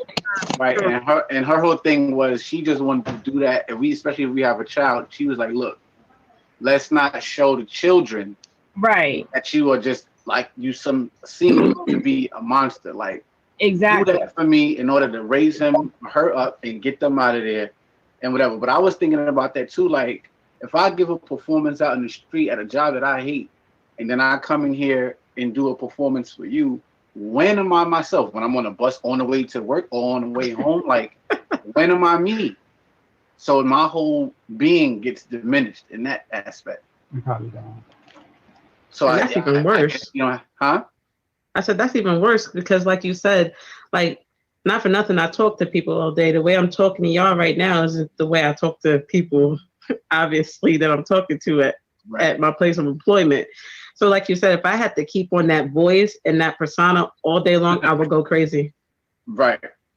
I mean, it depends for me. Like, it's sometimes if I don't even want to hear what you got going on, I'm just gonna be like, oh yeah, life is great, man. I always try to force myself to be happy no matter what's going on, honestly, because I'm somebody who believes that I can convince myself that I'm happy, and I've done it a lot of times. Even if I'm going through something, I've always been able to convince myself that it's all good. I'll figure it out, and I've always been able to figure it out. So if I come through the door and whoever I'm dating at that particular time, it's like, how was your day? And I know it sucked. I'm be like, man, you know how it is. My life is always good. And what happens with me, if I tell her that in about 30 minutes, I'm going to believe that and embrace that, because what happened earlier in my day really doesn't serve me at this point in the day now. It all depends. I don't take a lot of stuff home with me. Now that I'm an entrepreneur, I do what I want to do. So it's like, it's really not. But when I used to work at Hertz and I was the manager at Hertz, like, that was the worst job I ever had. I got a lady above me who don't know half of the stuff I know telling me what to do. But I never used to take it home. I used to give her grief. That's why they ended up firing me. But I used to give it to her. Like, I'm not taking this home with me. I'm going to give it to you. You can take it to your husband. And I'm going to go home happy knowing that I gave you a piece of my mind. I mean, not for nothing. That's how I am at work. Like, you got me doing something and you're my superior and you're telling me to do something that don't make sense. But you know that it don't make sense. And I shouldn't be doing it. It's dumb. And you're trying to get me caught out there. Yeah, and that's what you got to do, because it's dangerous to take that energy into your household, especially if you're married and you got kids. Like, that's not good. So you got to be able to manage that. And if you're somebody who can't manage that, you might have to put on a face before you give them the truth of what's going on. I understand what Nikki was saying. Like, lie to me, fam. Don't come through the door like, yo, my day was horrible. Because she probably had, if she ain't see you all day, you probably the highlight of her day, seeing you come through that door. And now you coming through the door with all of this rah, rah, rah. Like, fam, I don't even want to see you no more. Like, get out of here. Like, but if you come in the door and you putting on that face for at least for the first hour before you light into her and tell her how your day was, she might be able to receive that a lot better if you just come straight through the door, giving her, yo, man, this happened, that happened, and third happened. Right. I agree with Hassan. But that makes sense.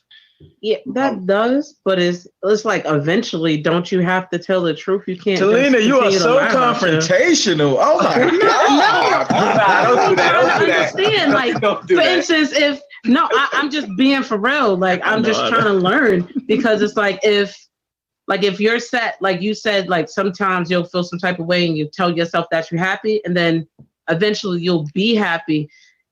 Isn't that like still kind of like suppressing your feelings? Like, that goes back to what she was saying, how Black men think that they can't be sad or shed tears and things of that nature. They always feel like they have to put on a smiling face when it's not always a smiling face that they want to show. For me, I compartmentalize everything, because I feel like a lot of times we give too much emotions to things that require no emotions. I'm more intellectual than anything. So you're not going to catch me too emotionally stimulated by a lot of stuff. It's just more like I got to compartmentalize in order for me to be able to manage it. I'm looking for resolution. I'm not looking to live in that zone with that energy for too long. If it's something bad going on, this is what's happening. I'm practical about it. Let's resolve it, because I don't want to feel bad. That's why all this Black Lives Matter stuff that's on the internet and on TV, I don't watch it. I don't want to feel that energy. You see what I'm saying? I definitely understand what you were saying. I just wanted you to kind of figure out why I was asking that question. I got Brother Muhammad Shakur, you raised your hand. You got a question, brother, or something? Peace, y'all. I'm representing the Ranters Union. I was actually supposed to come in on this like a little bit earlier, but unfortunately I had to take care of some things. Brother, you here now. All right. I'll just wait for y'all to get y'all perspectives in play, and then if it's my turn to speak, I will gladly share my take. Okay, so it's a resounding no to the lie to me concept. No. It's situational. Yeah, it's definitely situational. I feel like everything in moderation. Like, yeah. And I'm not speaking on like in our relationship, I expect Salah to come home and lie to me. I'm talking about how I act. I do that. Sometimes, like me having a baby, for instance, changed a lot of things to me. It changed my ability to work because I'm an entrepreneur. It changed my body, the way I look, the way my body operates. Like, so I felt like a lazy bones. I felt like I wasn't contributing to the house. I felt like I don't look good anymore. I feel all these things. And that's not something I realized that's not something I want to pile on a daily basis, even though that was my truth on a daily basis. Because after a while, Salah has no peace at home because his wife is always in a dark cloud and pulling him in a dark cloud too. Now, granted, I shared that truth when I got around to it, but that's just not an everyday occurrence. I just feel like everything in moderation. I lost the baby. JJ? It sounds like you bought this door. Hey, bud. Sorry, guys. I just wanted to say something real quick. Go ahead, Eddie. Everything y'all saying had me thinking. I had a question. What if y'all been in a relationship for years and y'all somewhat outgrow each other to a certain degree? What if you grew where you might be more woke, or she becomes more woke? You know what I'm saying? Mm-hmm. And the other one is still like not really into that. You know what I'm saying? How could y'all communicate? You know what I'm saying? If you're outgrowing each other as far as socially, aren't you kind of somewhat faking it because you can't vent to that person? They no longer thinking that same vibe with you. You know what I'm saying? That's a rather unique situation, but it happens all the time. But it's like in certain situations like that, it be on some who won't fold because it's like y'all can sit there and keep butting heads, or somebody can be like, you know what, for the sake of this relationship and because I love you, I'm going to try it your way. You get what I'm saying? But at the same time, you don't want that person to lose themselves trying to do what you're doing, and that's not how they really feel. So the best thing for that is just be like, you know what I mean? Just separate, because there's always going to be an issue, it seems like. I think there's always to be a conversation around breaking up. Like if you're going to split up with somebody, definitely have that conversation to make sure that's what they want to do, because you don't want to be ambiguous about it and then be like, damn, was we supposed to break up? So ask all the questions. Ask all the questions. Like she was saying earlier when she said, oh, dude just left her. But you know what I'm saying? Like, I agree with you on that part, but I don't understand. What, do you think I'm lying or something? hey, listen, man. I just saying, man. Maybe I don't know. Listen, there's still, look, I've come a long way. There's still no grudges or no hate. I still can communicate, and all of that is, like you said, a conversation should be had. That's all I'm saying. Yeah, I agree with you with that. Definitely, you should have a conversation. Make sure that person won't break up. Oh, you sure? Because I'm not gonna call you once we broke up. I'm not coming back. You sure? That's a whole fact. All right, cool. Yeah, Bye. that's the whole fact. I don't right people after that. Like, be ready. It's over. Is it safe to chime in? Yeah, brother. What do you think? Okay. I noticed that I was having a discussion about that conversation that Nikki, Giovanni, and James Baldwin had. I just want to say, like, I guess you could say from a young man's perspective, because I think it's fair to say that a lot of y'all a little bit more mature than me. I just turned 30. When I first came across that conversation, not to disrespect now, but when I first came across that conversation between the two parties, I thought it was extremely interesting, because it was like, like, why would she want her man to put on a front? But then as I got a little bit older and I started doing research from each, about James Baldwin and Nikki Giovanni respectively, I was like, oh, they were perfect for the conversation. And I say this because James Baldwin was a homosexual and he had affliction for white boys, and Nikki Giovanni actually did not like black men. So it kind of made perfect sense why them two created the idea of black man, black woman, you should lie to me type shit. But, getting thrown that out there, I'm wholeheartedly convinced that as black people, we shouldn't lie to each other. We should definitely tell the truth, but we have to go about telling the truth with not so much emotion, if that makes sense. Like, we basically got to check our emotions at the door, so to speak. Well, it's just like when it comes to certain battles that each of us face, it gets crazy. It gets extremely controversial. And sometimes it can be so overwhelming to the point where we actually have a position to get it off our chest. It explodes. But then at the same time, it also implodes as well, because not only does it potentially ruin the individual, it could also potentially ruin the relationship, if that makes sense. Yeah. I feel you on that. I feel you on that, brother. I mean, yeah, that whole conversation between the two was definitely something that needed to be had. And I get the whole lie to me concept, and I get why it works, and I get why it doesn't work. Because at the end of the day, someone is losing out on each end of the spectrum. So yeah, I definitely. Real quick? Go ahead. Just real quick. I think the problem with that, and I get it, like I actually can understand why she would have said something like that. But the problem is what neither party is considering is the other person's mental health by doing something. Like you're literally destroying somebody mentally. Like, okay, let's jump into Bunny. Bunny said, not that that's something she wants you to do, but that's something that she may do, right? But that might be effing her up and making anything seem with her even worse by putting on an act that everything is okay. And it may potentially pull away from the relationship and the fact that you might be able to help her solve a problem that she has by her being open and honest. Now, there's a difference between being open and honest and then just unleashing shit on people. And you don't want to just come out and just like throw shit. That's wrong. Which is probably why she was expressing, lie to me, because when the man was coming home, he was probably just throwing stuff, right? He was getting everything out there that he couldn't get out on the white man. We don't want that.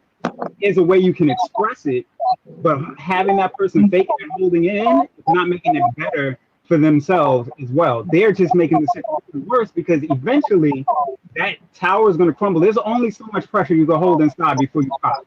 Nah, that's a fact.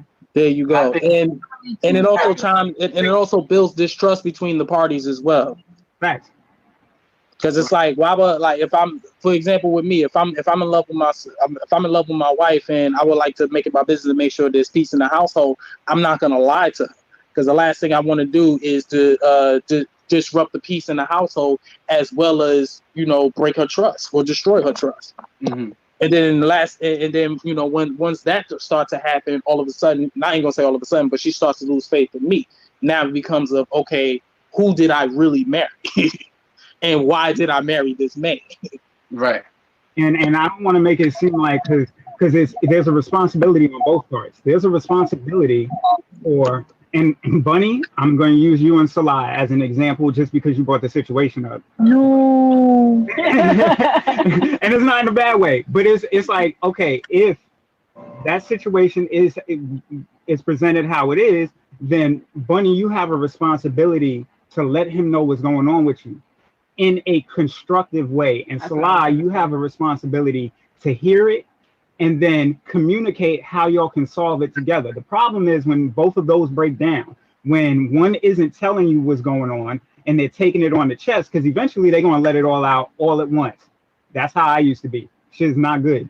And then the other person has to be willing to actually listen and not just on some, oh, I don't want to hear you. I don't want to hear, not saying that's what y'all are doing, but I'm just saying in an example, like, you know, she doesn't want to come to you and express herself and then it fall on deaf ears and you're not willing to actually hear her. Because a lot of that, if we tie it back to what we were saying earlier, and I believe Hassan said it, I might be wrong. It was about being on Twitter and the bashing of black men.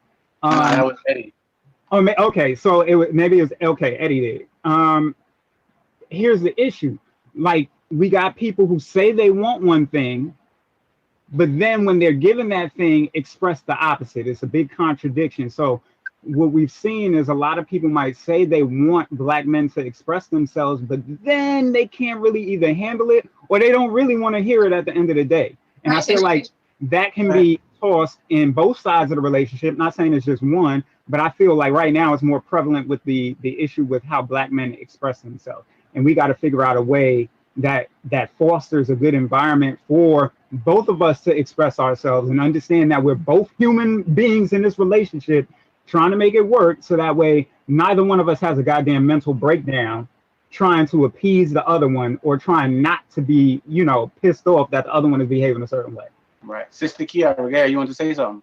Yes, sorry for being late. I'm like kind of in the middle of finishing my logs. They're like super long. But that's all right. It's all right.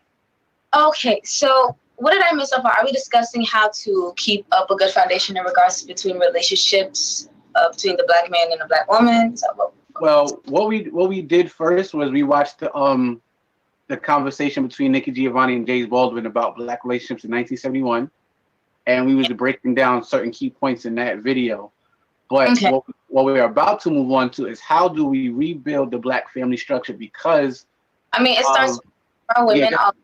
It starts with a lot of our men. Of course, I mean, there's always so many things that's said about our black men, or how we dealing with, you know, coon ass niggas, Like, we're always coming for, you know, a lot of the brothers in the black community who are at fault for a lot of their behavior. And of course, it should not be ignored. But I feel like a lot of the times our women, you know, I understand as black women we go through so much, but there are a lot of young black girls or women who are misguided. And don't get me wrong, it does piss me off. I'll be ready to go off on them, like, with their stupidity. Like, for example, so you going off on TikTok all the time. Yeah. So the point is, you know, with me, like, I made a video about black women who disrespect black men. I said that there's no, you know, double standard to, you know, cooning or, you know, acting out against your race of people. There's no double standard to that. But I really want to touch base on what the brother just said about how we sisters, you know, we always want our brother to open up to us and but at the same time, we will condemn him if he does get a little too vulnerable, because it pisses me off when females say that shite. Because it always pisses me off when females say that, because, like, you want a brother to be open with you, but you want someone, you know, it's a contradiction. Like, you don't want a soft dude, you want like this hard body dude or whatever, or brother, right? But in the same breath, you want somebody to express how they feel and be emotional and be totally vulnerable and open to you. if I'm getting that right, because I'm only kind of speaking off what I'm retaining from what I retain from the conversation. And I'm sorry if I'm rambling, but that's a huge pet peeve for the fact that, keeping it to yourself, like he said, it is going to come out eventually, but it's not going to, not going to come out good based off what I've seen. But with me, it's just like, that pisses me off. Like, it's so, one thing I always speak about also is the mental health of our brothers, our Black men, and especially in relationships. I mean, a lot of sisters get into relationships with brothers who are just like, broken, because they dealt with shit also. You understand what I'm saying? So, it blows my mind how you would condemn a brother, like, or you don't want to hear it, like the brothers mentioned, or you don't like what he's saying, whether what he's feeling is in regards to how he's being affected by your actions, which is a lot of females don't know how to take constructive criticism from their king. Like, this is the whole point of a relationship, to fix. If we're gonna come in here and we still got a little bit of cracks and crannies and stuff to fix, then be open to fix that if you want this. Don't be childish and act out because you don't want to hear it, and then you automatically assume that he's trying to control you or this, that, and the third, like you're just being fucking child. Yeah, for sure. You're 100% right. And like we were saying throughout, I'm because that shit's my French. I hate it when females do that. It just makes no sense to me. It's very unsettling. Well, like you said, misguided. Go ahead, brother. Oh yeah, I wanted to chime in on what the sister was saying about how we're not really in a position to fully express ourselves, and sometimes when we do, we get bashed for it. To also put a spin on it too, based off my personal experiences, when sisters always say they want a man who's expressive, and yet when we do express ourselves, or rather when I do express myself, I notice that a lot of sisters want to control how we want to express ourselves. Right. So basically, it's like the only time it's acceptable for me to express myself is when I'm digging in your guts or I'm giving you a gift. Outside of that, I'm not really allowed to to let go of my anger. I'm not allowed to express my sadness. I'm not allowed to cry, and I'm also not allowed to try to find some solace with my mental before I have a breakdown. Exactly. And how the hell and then you want to get, and then she want to act all pissed off because you acting like the way you acting. Well, you're kind of being a dick about it. You just like, it's just not fair. It's not fair. You want all these great Black men, but I'm going through so much shit psychologically. Hold that shit in for so long, it's gonna affect you. Of course. And going back to what Greg, I'm sorry, Kiara, what did you say? No, I said, like, a lot of because we're allowed to be vulnerable. We're allowed to cry. I mean, yeah, we're considered the strong Black men, but we're allowed to do all of that. Our Black men are speak and all that stuff, when they express themselves. And us sisters, our brothers, for doing what is mentally healthy is any better. I'm like, girl, like, it doesn't make no sense to me. And he was right. That's the only way our brothers are allowed to express themselves. Like, we're talking. You want a good foundation, you want a good relationship, start with healing each other. If you're going to go into this, like I said, with crooks and crannies that you shouldn't fix, you better go in hard and able to heal each other. That's it. That's all. Because ain't nobody else going to do it. And you acting like a little child because of the fact that he's being vulnerable. Like, you have to understand, from my experience, I've had brothers cry to me in my arms. Because of their past females didn't let them express themselves. And I let you know this is a safe place. Not mentally right. You're like, you hope. Come on, I was going to see it. Yeah, you're gonna read. Can I chime in on this, Sal? You could have chimed in on this whole 2-hour conversation. No, because I'm not trying to use it as a listening, because I don't listen that well. But okay. But it's just, my thing is, there's two categories to these women. The women that tell men to express themselves are not the same women that are bashing them. They're two different ones. So when people can join them together, it becomes a problem for me, because all females are not like that. Not trying to say all females are not, but there are women that condemn men for expressing themselves. Me, myself, I had men come to me and express themselves all the time. You can come to me, you can speak to me, but those are the same men that take that and use that to their advantage.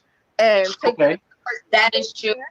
So sometimes we get that mixed up with the people that be like, oh, don't talk to me, don't say that. Because I have friends, I have my homegirl right now, and I'm trying to talk to her about how to speak to her husband, because the way she talks to him is crazy. You get what I'm saying? I I'll be trying to chill with them and the kids, and I'm just like, let me just go in the kitchen real quick because I don't know what's going on. Mm-hmm. But it's two separate people. Like, she tells me all the time, oh, he handles this differently and he does this and he does that. But I'm like, well, that what do goes you want back him to to, do? that actually goes into like another thing that I want to put together, this documentary. But that's when you got to get into how people grew up. If you grew up around communicating with yelling and screaming and all of that, you think that's all right. And if nobody checks you on it throughout your adolescent life, you're going to think that's cool. But at what point do they take up for themselves? Because I grew around that. If you meet my family, they crazy as hell. But I learned to communicate a little bit more. You know what I'm saying? From what they do, I'm like, nah, I don't want to do that. I can't do that. And I feel like I'm in the same situation, right? Because I grew up, my family was in the streets, period. Like, my uncles and cousins, they were selling drugs. I seen crackheads beat up on my couch. I seen mad stuff. I seen my cousins get arrested in front of the house. But I knew that I didn't want that for myself. Right. So, and this is me young. As a young kid, I always watched how things worked out for other people and went the other way. But keep in mind, that's me. That's not everybody. You know what I mean? So it's cool that these things happen, but this is not going to happen for the group. Because, like Sister Kiara was saying, misguided, people are broken, people that haven't fixed what's broken within them, but they in these relationships and they create in the same cycle. And that's the main issue that we're trying to get over right now. And I was talking to Will about this earlier, going back to Brother Muhammad's point, it's kind of like everybody's talking about trauma and mental health, but it's only reserved for women. Because at the end of the day, I'm looking at everything. That is correct. I'm looking at these things on Facebook and Instagram and Twitter and all of that, and everybody is just and it's not to make it an excuse, but it's a real thing. It's like, yo, y'all ain't got this, y'all ain't got that, I ain't got time for this type of man, and blah, blah, blah, blah, blah, blah, blah. But I gotta sit there and help you with yours, and you're not gonna help me with mine. That's insane. And like, it is an unfair situation, and these are the things that we deal with, and these are the type of people that procreate and create these same syndromes within their kids. And now the whole group, we can say, is like saying all cops is bad. Now all men is raping people, but at the end of the day, this is the vision. This is what's being put out. So we have to do our due diligence to combat that and make sure we establish a new family structure in order to make us come out clean and give birth to a whole new generation of Black men and women. But my question is, I see it as well. We do have a lot of platform as women to have someone to speak to and have that. But my question is, it's when are the men going to step in and do that for each other? Because most of these things are ran by women. You get what I'm saying? I can only speak from experience. You see me go off all the time. And that comes from you too. But to be honest with you, I cover my pain with jokes. I cover it with whatever I have to do because I don't have that platform. Who I surround myself with is bizarre. You know what I'm saying? I want to respond to Sister Yoko. I just want to say what you said about the categories earlier. I have to slightly disagree with that based off my experiences. I say this simply put because while it's true that there are two distinct women, one who say they want something and do something completely different, and the others who actually are about listening to what some of the men say. However, though, sometimes it's all interconnected because there's some sisters who really will take the time to listen to what a brother has to say, only to use it against him. So that's what I hate to interrupt you. I was actually going to say that. I'm glad you took it right already before I said it, before the beautiful sister said her piece. You have guys, and I know from experience, who will kind of vent to you. For those who have a open heart, brothers will kind of feel to them as a way, as she said, to use that to their advantage to do stuff. I know from experience, but I was finna also say that there's sisters who be like, open up to me. And the argument you just hold. Like, yep. And that's and the last. Oh, I'm sorry. Oh yeah. And the last thing. Oh wait. I just wanted to say this last thing, and then I'm gonna get, and then the floor is yours. But in reference to what she was asking about, when do the men step up? To be perfectly blunt with you, there are brothers who are out there creating healing spaces or healing circles for men, but unfortunately, they don't get enough recognition because, well, I ain't gonna say it's not on social media, but it's just how can I say this? It's the stigma. It's the stigma in the community. So it's like very few brothers will, chime in. Very few brothers will take the time to actually poke their head on these discussions, even on social media. But unfortunately, it's not going to be a consistent thing because not enough men are doing it. And also it ties into the fact that, like I said, what's the word I'm looking for? We still get demonized for this as well. So it's like, so basically we don't get the necessary support from our sisters. I'll just say it like that. But that was my question. Like, I understand what you're saying, but my question is, why can't you support each other? You get what I'm saying? Like, I always hear we don't get the support from the women. We don't get the support from the women. Support each other. Like, it's more of you have to talk to your brothers. Like, say you have a brother that's out here doing crazy stuff and he's not taking care of his kids. Speak to that man. It's not too many people speaking up to each other, too many males speaking up to each other. They look for us to do that. And yes, we're nurturers, but sometimes it's hard for us to take on everything. That's just coming from me personally. No. See, wait. See, you get my words twisted. Again, there are brothers who are out here who are actively doing that. And as far as the support is concerned, I'm not saying, literally speaking, you have to pick up the slack of what these brothers is doing. We're just simply asking you to be there. Yeah, but I'm saying I agree with both of y'all. What I want to say is, like, he's right. We do pick up a lot of slack for some brothers who don't. But I can't speak on that, man. I know what I go on, and so I'm not gonna do too much. But I agree with her, and there are brothers doing that, but because of being so stigmatized, brothers are kind of away from that. But also at the same time, as a woman, as black, yeah, we're black, we got your back, but it's so much. I'm a black man.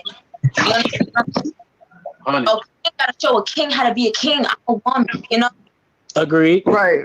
And like I said. I am our people, but our God, you are king. Show young brothers how to be young gods and to grow into God consciousness, how to gain that.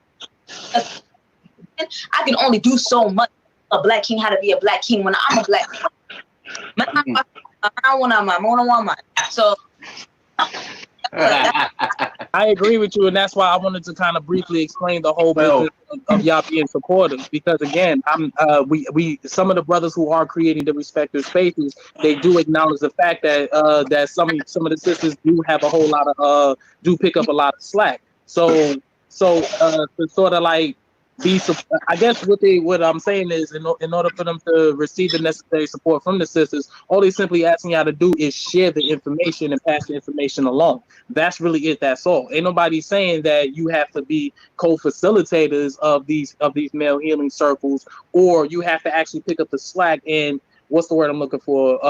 Promote the stuff. Nah, we just simply saying, like, all right, we done did our parts. If you want to be supportive, all we simply ask that you do is just share it. That's it. That's all. You ain't gotta write a long ass caption to it. You don't have to be. You don't have to turn it into a promotional. Just simply pass it to people that it's gonna that they're gonna spread it. They're gonna make sure it go viral. If that makes sense. It makes sense. Well, you had something to say. Oh, I was saying, I forgot I did have something to say. All right. No. What it is okay. So I was agreeing that we actually do have healing circles. The problem is, it's like popularity. Like, you're not going to hear about it. They're not going to be out there. You're not going to hear about the brothers who are doing it. Not that often.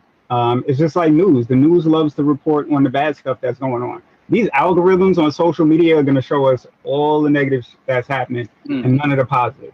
So we always want to see. Thank you. We always going to see black men getting yelled at, screamed at, and made to feel less than. We always going to see dead black bodies. Like, this is what is fed to us, and that's because that algorithm and all social media platforms has their own algorithm. It feeds it to us. So this is where we get the majority of our information. The only reason we're together right now is because of social media. We're able to get information, process it, and say, okay, let's be on the Zoom, right? So when we go on social media, we're only seeing, like, if any of y'all have Facebook or Twitter, whatever, your timelines are always going to be featuring stuff that's most prominent to you by either people you follow or content they feel is relevant to the things that you've been searching or you've been looking at or engaging with the most. So if you always on posts, right, and these posts are arguing about, because this is what my timeline looked like, was nothing but women saying men are trash. Like, literally, and I was just like, you gotta be kidding me. Like, I could scroll down and I could just see 100 different posts of women just calling men trash. And then when I brought it to the attention, women are like, that's not me. Because the women who are actually on my friends list, whose circles I roll in, same ones that are that would be in this very Zoom, y'all are the type of women that I would be cool with, would not be engaging in certain conversations like that. So it would be foreign to y'all that this is happening all the time. Whereas we might say that's happening all the time, and then we would be like, you know, y'all might express, oh, a brother is doing this all the time. They always saying they prefer this type of woman, or they hate this, and they don't really mess with the black woman, and this, that, and the third. And I'm like, yo, I don't see that. Why? Because the people I roll with ain't like that. So we tend to see the opposing thing, and it becomes a contradiction. It becomes an issue. And I feel like right now, the best thing for us to do is recognize, I feel like, that these narratives are going to be there, but how can we dismantle the narrative for the people like us that are here to continue to foster these conversations and keep moving it forward? Because honestly, I'm happy that we're even talking about this. Like, this is a big thing. And Salah, he already knows how I feel about conversations like this, but this is a huge thing for me. And the fact that everybody's being open and honest and nobody's getting angry at anybody for being open and honest. And I feel like if we had that together, like, we'd be good. And that's another thing that I wanted, because even though they were being combative to different perspectives on the video, the respect never wavered. The respect for one another never went nowhere. And that's a lot of things. A lot of the times that's where things go wrong, things go left. People get upset because you're not going with what they're saying and they're not trying to hear you. And it's like, rightfully so when it comes to black women, because it's wild out here for them. Like, that's a whole fact. So oftentimes you get the anger between both sides and nobody want to listen. But my father told me something a while ago when I was like, yo, I don't understand. Because, like, after he left and my brother left, I was like the only male in the house. So, and it's me, my mother, and my 3 sisters. And, like, we all, like, in the same age range, sort of. So I'm like, yo, I don't understand what's going on. Like, when I do something, blah, blah, blah, blah, blah. But when stuff happens over there, it's like they all rally and everything like that. And my father was just like, yo, at the end of the day, the women are going to take care of each other no matter what, because that's in their nature to do so. They'll take care of you too, but as a man, you have to take care of yourself and your brothers around you. So I was like, okay, and that's what I grew up with. So this is why I'm starting this conversation, and this is why there's other things that I'm going to be trying to implement in order to get to what Yoko is saying. Malaysia, she's like, yo, y'all got to do this for each other. And that's a whole fact. And going back to what Will posted on Facebook, when it comes to protecting black women at all costs and everything like that, we protect y'all from the cops and step in front, we're dying. If we step in front of the black man and defend you, there's a good chance we're going to die right there too. Because it's so wild out here without the guidance and everything like that. I could see you getting harassed on the street and be like, yo, fam, watch yourself and da-da-da-da-da. And now I'm in a fight with him, and now I got beef with this dude I'm going to see every time I get off the train. Because he's misguided and don't understand himself. So it's a lot that we have to unpack when it comes to these men, but it's something being done about it, and it's something that's gonna be done about it. It ain't gonna happen overnight, but I'm gonna do the same thing I'm doing right here. I'm gonna attempt to do the same thing with nothing but men. All right. So I got y'all, and I'm trying. Okay. I want to chime in right quick on the whole protection situation. That right there has been a very interesting conversation that I've been seeing, and I've been blessed to jump in numerous times, and I've always been in the minority when it comes to these discussions, and I tell sisters straight up. Like, it goes back into what I was saying about the emotional factor, which is that sisters always want to control how they want to be protected, and it's like I have a problem with that. So it's like, and to give an example with it, I just say like this. Let's just say, I'm cool with one of the sisters here, right? And one of them is like, yeah, protect black women. I said, okay, cool, fine, bet. But I learned that you're about to go into an environment that might not be conducive to your safety. So I'd be like, sister, I don't think you should go there. Or if you are gonna go there, let me go with you. The sister would get upset and tell me, oh, you need to mind your business. So it's like, okay, cool, fine, bet. Hands off. I'm gonna fall back. So now the sister goes into that environment that is not conducive to her safety. She gets caught up in the situation. She calls me, and then I'm supposed to just stop what I'm doing and come and save her, like she's a damsel in distress. When I told you, when not even so much as when I told you, but when I even suggested to you, sister, I do not think you should go into that environment. If you are going to go there, at least let me go with you. Or if you are going to go there, at least carry your weapon with you. Carry this with you. To take the necessary precautions, if that makes sense. And so I say all that to say, like, if we really are going to make it our business to protect our sisters, it would be beneficial if you also listen to what we have to say sometimes. No one is trying to police you. No one is trying to tell you what to do. That's not true. There are people trying to police us and tell us what to do. But see, that right there, with your example, that's what my mother say, a hard head call for a soft ass. You can't protect everybody. I'm sorry, you can't. Sometimes you gotta let them. Some people like to talk just to hear themselves talk. So if you're protecting someone and you're telling them, hey, you're not supposed to do this, because I deal with that even with my female friends. I'd be like, hey, sis, you're not supposed to do that. You can't do that. They go ahead and go do it. Oh, you wasn't a real friend. I can't physically stop you. You get what I'm saying? So It's just, we gotta learn our lines with certain people. Can we protect you? Can I protect you? If I can't, I'm gonna move on and try to do it. But I think the real issue is, well, for me, how I feel, I can't say for everyone, but just how I feel, men meet that woman that, oh, you can't protect me, and they stop right there. And then you leave everyone else. You don't help anyone else. You just, oh, she doesn't want help, so nobody else need help. And we're gonna run into those people. And females do it too, because at a point I did that too. Oh, you're a man, I'm trying to talk to you, I'm trying to get you to open up. You're not going to do it. No man is going to do that. So I'm going to leave it alone. We sometimes stop at that point. True. And everyone else. I want to reiterate what I said though, but again, it goes back to, like I said, the whole protection situation. And I want to stress this too. Half the time, we're not trying to police sisters. We just merely want to make sure that y'all safe and y'all get to point A to point B. I do acknowledge the fact that there are some brothers out here who do police sisters. They do be on some Euro-patriarchal bullshit. That's not up for debate. But there are some brothers who actually do give a fuck. And I'm one of them. And I'm fairly certain there's some brothers in this conversation who are also a few of them. So with that being said, it's like, yo, and it also ties into how we say things as well. Because if y'all noticed a few times when I was trying to get my point across, I had to change my word. It goes right, and because there's a lot of you're going into an environment that's not conducive to your safety. I don't tell you not to go. I suggest that you not go, and I even tell you about the necessary precautions that you should take if you are going to go there. I'm not going to flat out tell you don't go there.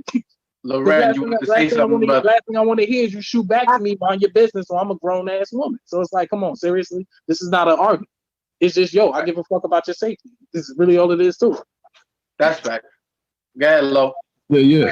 So, I see a lot of it as value. So, like, if you value your person, God bless you, or if you value a person's opinion, it's gonna work mutual for both parties. So, if I'm like the brother said, if I'm suggesting to you to roll a certain way or to move a certain way, take value in my words. If you don't respect what I'm saying, you don't value me, you're not going to listen to me. And it goes into a relationship too. Like, I have to value your opinion. I have to value what you're saying. And once that value starts to depreciate, is when the relationship starts to crumble. So it has to be equal. That's all I want to jump in and say. Let me jump in real quick. And I agree with both of y'all. I've had, like I said earlier, 90% of my friends are women. And there are a lot of times they express situations that they're dealing with. And I'll say, listen, the reason he's doing this or the reason this is happening is because of this. Or you may not want to go there because of this. And it'll be like, boom, out. Like, don't pay no attention. Then they'll end up in a situation where now they come back and the question is, why did this happen? And it's like, well, first off, I'm not jumping into religious aspects, but there's this old religious thing where it was like, or it's like a scenario where they talk about, there was a flood and the dude was in a building and he was waiting on God to come and get him. And he was like, everybody who came to get him. Familiar with that one. I'm gonna wait for this. And then he ended up dying. He got to heaven. He was like, I waited on you. And God was like, well, I sent this, I sent that, I sent that. And each time you turned it away. This is the situation. It's like that. It's like we are telling you and suggesting these might be the outcomes of these scenarios, but you're willingly dismissing what we're saying and then going about it on your own. And this is resulting in certain things happening. Now, what ends up happening after a while, because this happened with me, because I had a friend who did this all the time. And it got to the point where I had done so much in terms of helping, so much to the point where I physically gave her my second car that I wasn't using anymore because I know she needed it for her kids and to get around and all this other stuff. She did not listen to what I said, and she kept ending up in the same scenario, and I had to stop giving her that advice. And I had to literally let her learn the hard way, because there's some situations where you got to let somebody fall. And I feel like when we do let them fall, then we're looked at as the bad guy because we should have still been there instead of allowing them to learn that lesson on their own. And I think that in and of itself is a problem. Like, there has to be some I think somebody talked about it earlier about accountability at some point. When do you stop being a victim and when do you become accountable for the things that you are allowing to happen? Yes. Yeah. That's what I'm asking. Like, when people do that, you have to take accountability for it. So you are being protected, but it's just not the way you want it to be. You get what I'm saying? But a lot of people just trying to control it's like the how they meme. want to be protected. Yeah, like the person riding the bike and they put the stick in the wheel and then they blame somebody else for it. You did it yourself. You get what I'm saying? But yeah, you did it yourself. But my problem is a lot of people stop at that one person. So you get this person that you can't protect or they don't want to be protected and everyone else have to suffer for it. All right. And I just feel like it's unfair because there are some people that do need the protection. There are some people that are broken and do need the healing that is able to communicate. A lot of females don't know how to communicate. I can say that for one because I'm one of them. But a lot of them are not willing to learn, and I'm willing to learn. But I have not met that person, or I've met friends, you know what I'm saying? But in a relationship aspect, I haven't met that person that's like, all right, you're a little difficult, but you're willing to learn. Even after me screaming to them, I'm willing to learn. I'm willing to learn. I don't know what to do. I want to learn. Right. Like, I'm honest about it. I can tell you, hey, I don't know how this works, but I might, I don't know how to communicate, but I'm trying.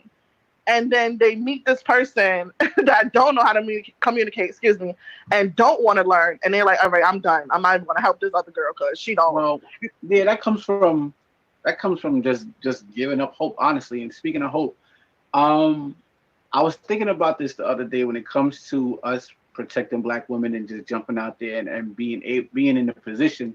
James Baldwin was like, how can if I don't feel like I'm taking care of my responsibility as a man, how do you expect me to love you in a relationship, right? I can't because I'm inadequate, right? So when it comes to protection and knowing what we go through as Black men and knowing the traumas that we dealt with and everything that's put on us, on our shoulders from before anybody in this chat was even here, way before us, how can you expect somebody to protect you when they feel helpless? Can I answer this? Anybody can answer. Oh, okay. So this is Before I answer that question, I agree with what everybody was saying. You know, like you can only do so much to help somebody, and also if you have control over the situation that you're struggling, that you're just willingly putting yourself back into, that's your own fault if you take a serious L. But needless to say, you said, how can you as Black men protect us as Black women if you feel helpless yourself? And I think that is correct. If you are misguided yourself, how are you going to be able to protect and guide anyone else or create a foundation, let alone within a relationship? And that's where the brother with the glasses, I don't know no names, I'm sorry. Muhammad. My name is Muhammad. That's where the groups come in. And now, brother, you mentioned that you're working on a project or something yourself in regards to helping Black men only, right? Which is beautiful, right? Mm-hmm. So what basically I want to add on to that, because this is where that comes in on how we as Black people, like you as Black gods kind of take these brothers and, let me put you on game real quick. Some of them may be difficult, some of them may be difficult because of what they went through. I've seen it for myself, So I also wanted to add on with the project thing. I started an online school for Black kids, stuff like that. It's going pretty good. Put that in the messenger. I will. But also in the future, when I talk to my team, who are also the teachers besides myself within the online school, it's called RBG, Virtual Learning African Development Association. And it was really an idea a couple weeks ago, and then boom, Instagram, and boom, that happened. When you listen, we're going to create mentorships for Black men and Black men, only with the Black kings and mentors to mentor these young ones, and as well for Black women in regards to femininity, masculinity, and with relationships with our young women, and that's what we're gonna create. And the whole point of that is to discuss stuff like this and discuss, the lack of healthy feminine energy or healthy masculine energy that can mold our young African men and women into kings and queens, to mold them to who we are supposed to be as a nation. Mm-hmm. Again, so yes, I agree with that. It's like when you're kind of messed up right now, you're like, oh my God, I'm not even okay myself, and then how you expect me to help you when I can't even help myself? I agree with that. So that's where it comes into play. So that's why I completely agree with that. It's impossible, damn near. If you have nothing left to give for yourself, how can you give to someone else? It's so important for you to make sure that you, king, are maintained. Make sure your kingdom is, if not completely, pretty much almost in its entirety established before you try to provide and lead someone else, especially in a relationship. And that's where like a lot of the mentor groups and trying to reach out to young Black brothers by way of Black men doing so and mentoring them comes in. So yeah. All right. I want to answer that question as far as feeling helpless is concerned, but yet, trying to be in a position to protect. I used to date somebody earlier this year, and I did have that feeling of helplessness, but I said, you know what? In the midst of me being helpless, I know I still got to find some way to protect this sister. So I told the best thing I could do, I literally gave her self-defense techniques. I taught her some basic self-defense techniques, because I told her straight up, look, I'm not going to physically be present all the time, but based off some of the stories that you told me, it sounds like you need to take the necessary precautions, so that way, God forbid, if something bad was to happen to you, knock on wood, I already know you can literally get out of that situation. So yeah, I taught her some self-defense techniques. I taught her how to chop a dude in the throat. I showed her precisely how to kick a person below the belt. I've showed her how to do backhand fists. I've showed her elbows. I've showed her basic close hand quarter combat. Again, just basic ass techniques. And I told her, this is just in case you can't grab your pepper spray. This is in case you can't grab your box cutter in your purse. This is also just in case that you just cannot grab a weapon. You know how to use these. You know how to use these, and you know how to use your knees, and you know how to use your feet. So it's like it sounds like I'm being hands off, but at the same time I'm still being hands on, because it's like, again. And it also ties into how amazing we are as a people as well, because in spite of us being helplessness and also feeling the sense of powerlessness, we seem to always still find our way to have a good day at the end of the day. I wanted to that function and dysfunction. That's just bad. But that is okay. So I wanted to add on to that. So yeah, like he mentioned that, like, oh, okay, like if many people feel like it's a hands off, but it's really hands on. You know, just like with Black women, how when we feel hopeless, when we are empty, and we be riding for our men, even for those who don't deserve it. Shout out to Black men, I always love y'all.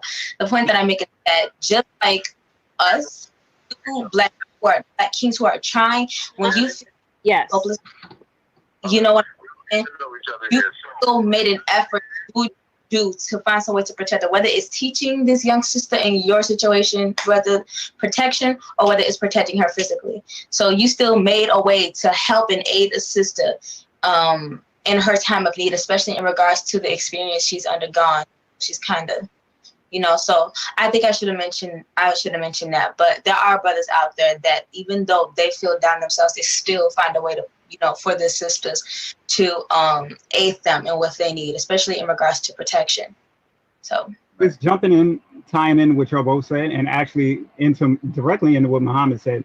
The first off, that chopping in the throat thing, I tell her all the time about, because you take somebody's breath away, they can't do anything. You take that breath away, it's a wrap. And there are other techniques and stuff, but that just hit home. But anyway, it's funny that you're talking about self-defense, because I was talking with another brother recently, literally within the past, maybe like 3 days ago. And I put a call out basically looking for somebody who specializes in mixed martial arts. I know martial arts, but not mixed martial arts specifically. Like I know Wing Chun, Jiu-Jitsu, and Kyokushinkai. But I'm looking for a mixed martial artist. I'm looking for a mixed martial artist specifically because they know a lot of ground techniques. Jiu-Jitsu deals in that, but the brother and I were talking because what he's doing, he's in Texas and I'm in New York. So what I'm trying to do here and he's trying to do in Texas is, I'm pretty sure he's in, because that's what he was saying he was going to do. Anyway, sorry, side convo. Anyway, so what we was trying to do is set something up where we get a teacher, set up a regularly scheduled thing at low cost, so that way the teacher can get paid, for women to be able to take self-defense courses here and have it in their neighborhoods where they have access to it and they're learning these techniques. So that way, this is us providing that defense and that support to them in an additional way, because like you said, there are going to be times when there is not a brother around, or they may end up in a scenario that's not ideal where some brother cannot assist, and they may not necessarily need us to assist because they might have the skills at that point on their own to take it. So that's what we're trying to, set up here. I just wanted to touch base on that. So if any of y'all in New York and y'all know a mixed martial artist, let me know. Let Salah know. I currently reside in the Bronx, but I will try to see if I can find some people for you. Okay, I'm with it. Thank you so much. All right. I wanted to add to something. So y'all, that's actually really good. That's also part in RBG. So if this little online school of mine gets any bigger, we're going to also teach that to our young men and women. Also, I have 2 teachers who will be teaching the fundamentals of weaponry.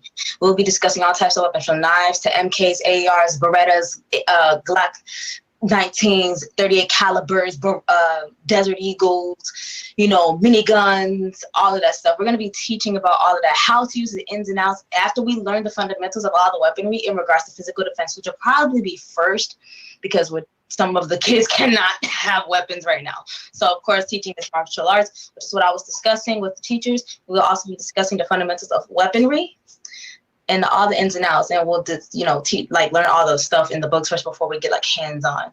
I know a brother by the name of, I don't know if y'all heard of him, Attorney Awesome, is that his name?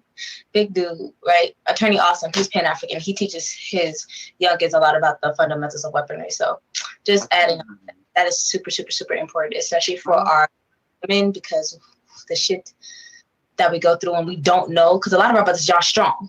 A lot of us aren't always strong. So to have this type of protection, that's a good idea. Just go ahead and put that in. But I'm going. Super dope. We live in New York City, so our weaponry is limited. But that's definitely a great idea. So definitely went over. I knew that was going to happen. Just to end it off, let's I want to say get some ideas out to actually make this conversation spread make it more widespread, because of course it's going to reach the people who are already on this type of time. But how do we reach the people that are not necessarily on that type of time?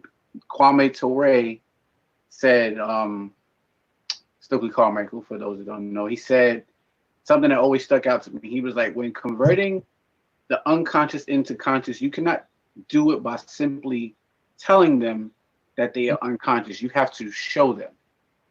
So how do we take that and show the so-called unconscious how to be when it comes to this family structure? That is a loaded question, but I think the sister wanted to say something. So there's multiple ways, and I think one of the things that I do, I have a magazine. If anybody doesn't know, it's called Taji Mag. It's a Taji magazine. Get up in there. But one of the things that we do with the magazine is we automatically post ourselves in our best light and in our greatest selves across multiple circles, right? So whether you're just for the people, blackly black, whether you're a black goth, whether you're focused on, firearms, whatever it is, we're featuring those people and providing this information for our community. And we're doing it in a way that it's not punching you in the face where you don't want to receive it. It's appealing to you.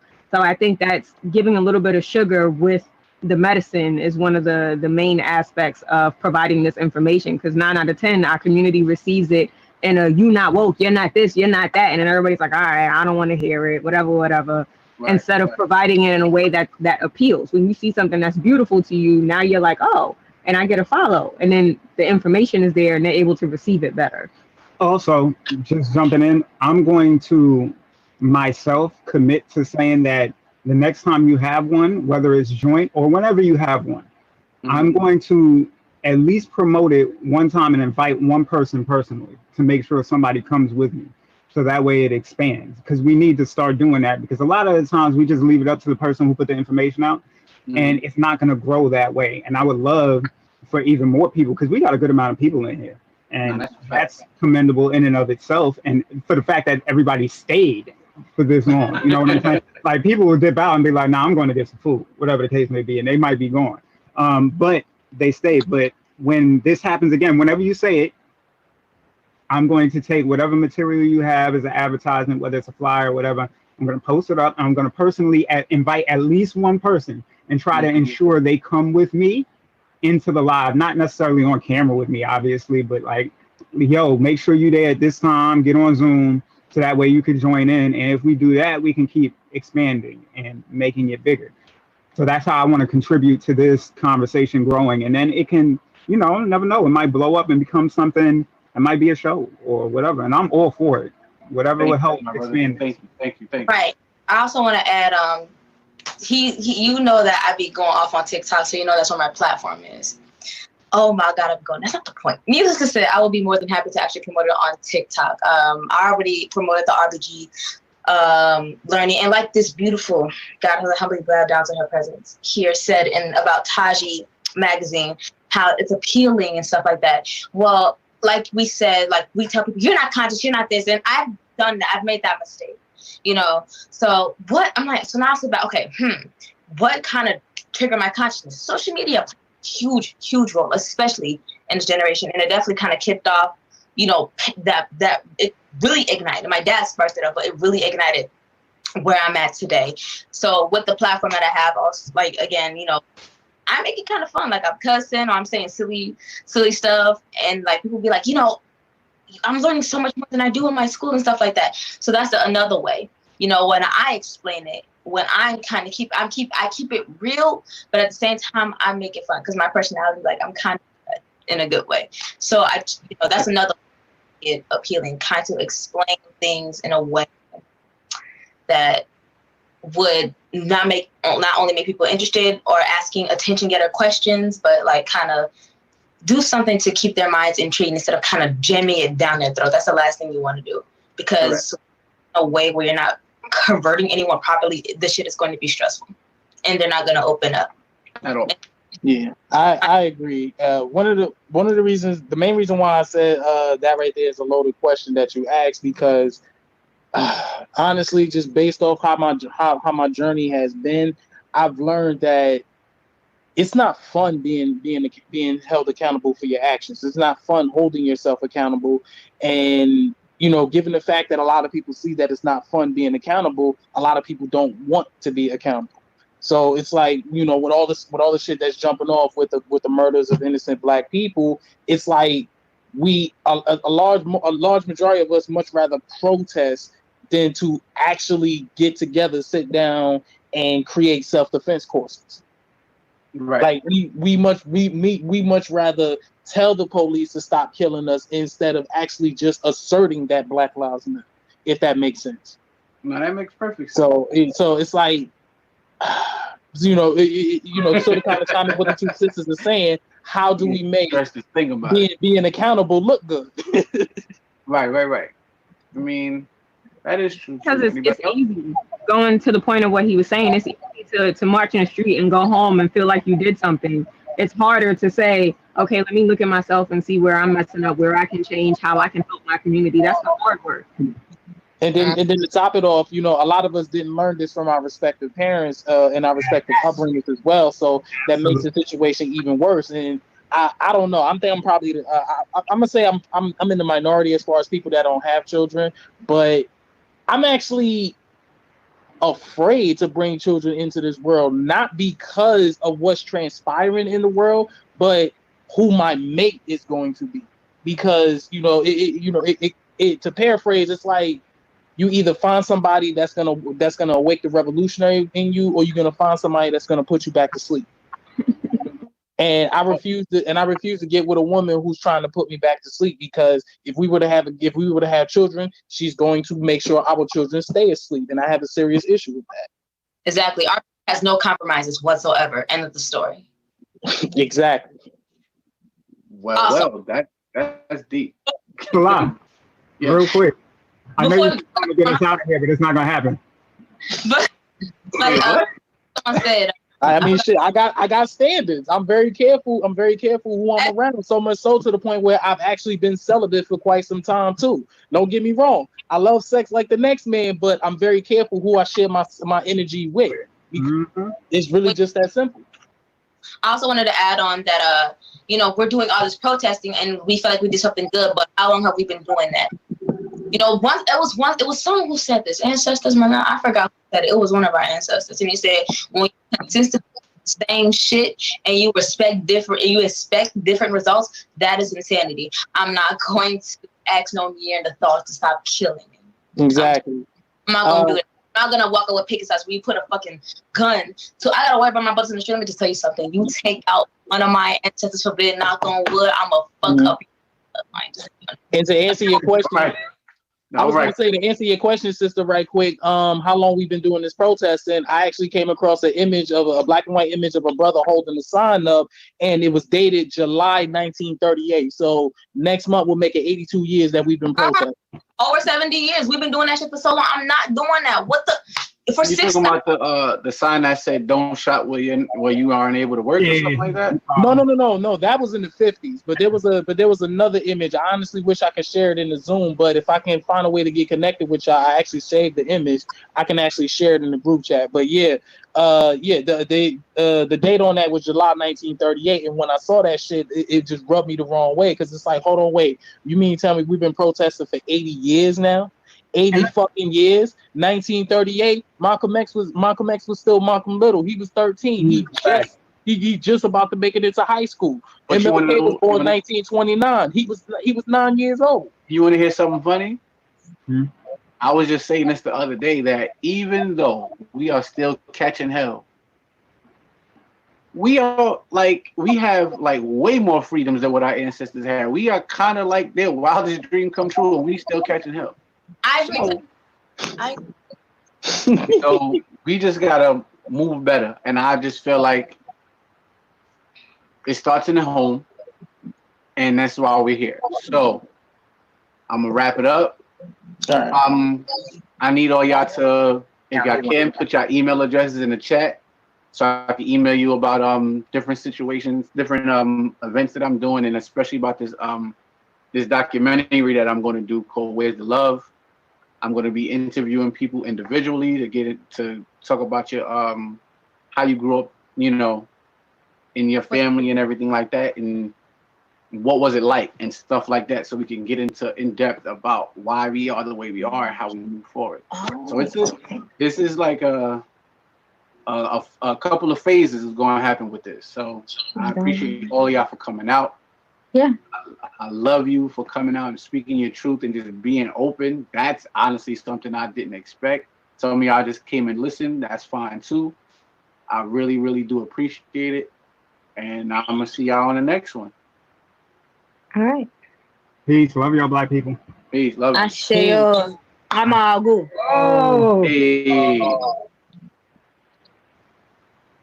Word. Don't laugh at my email. Hi, Salad. Let it to my let it to my let it to my unborn child. Let it to my unborn, let it to my unborn. I hope my baby girl don't hate me cause I didn't want her. 100 different situations when my brain was caught up. I couldn't fathom a creation that I couldn't see. But through this pen, I can feel you connected to me.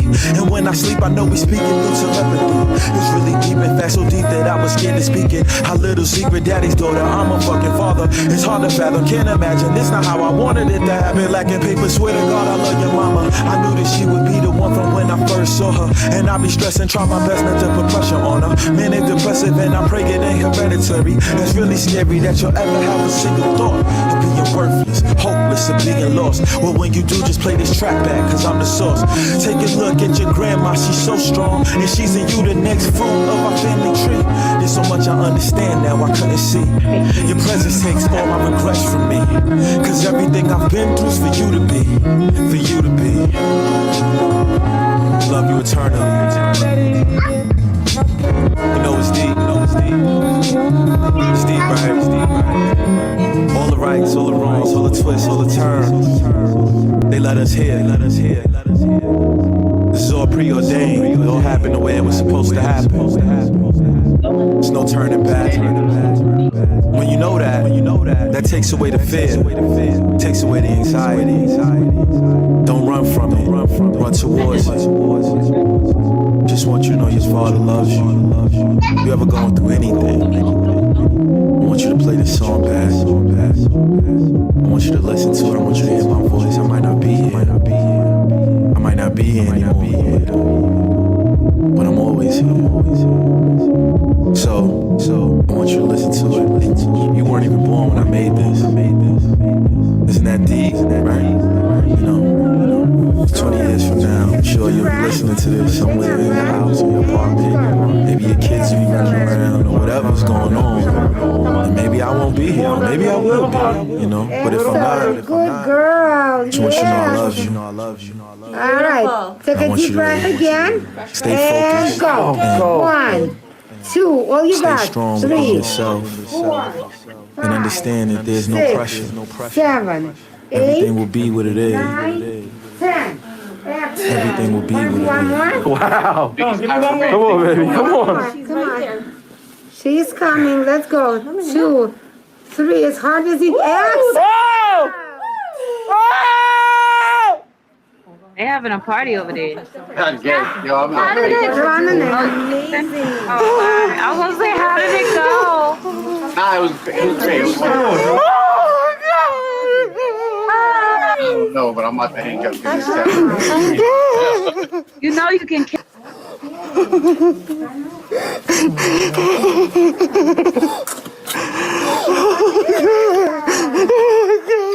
Look how beautiful she is. Oh my God. Baby did it.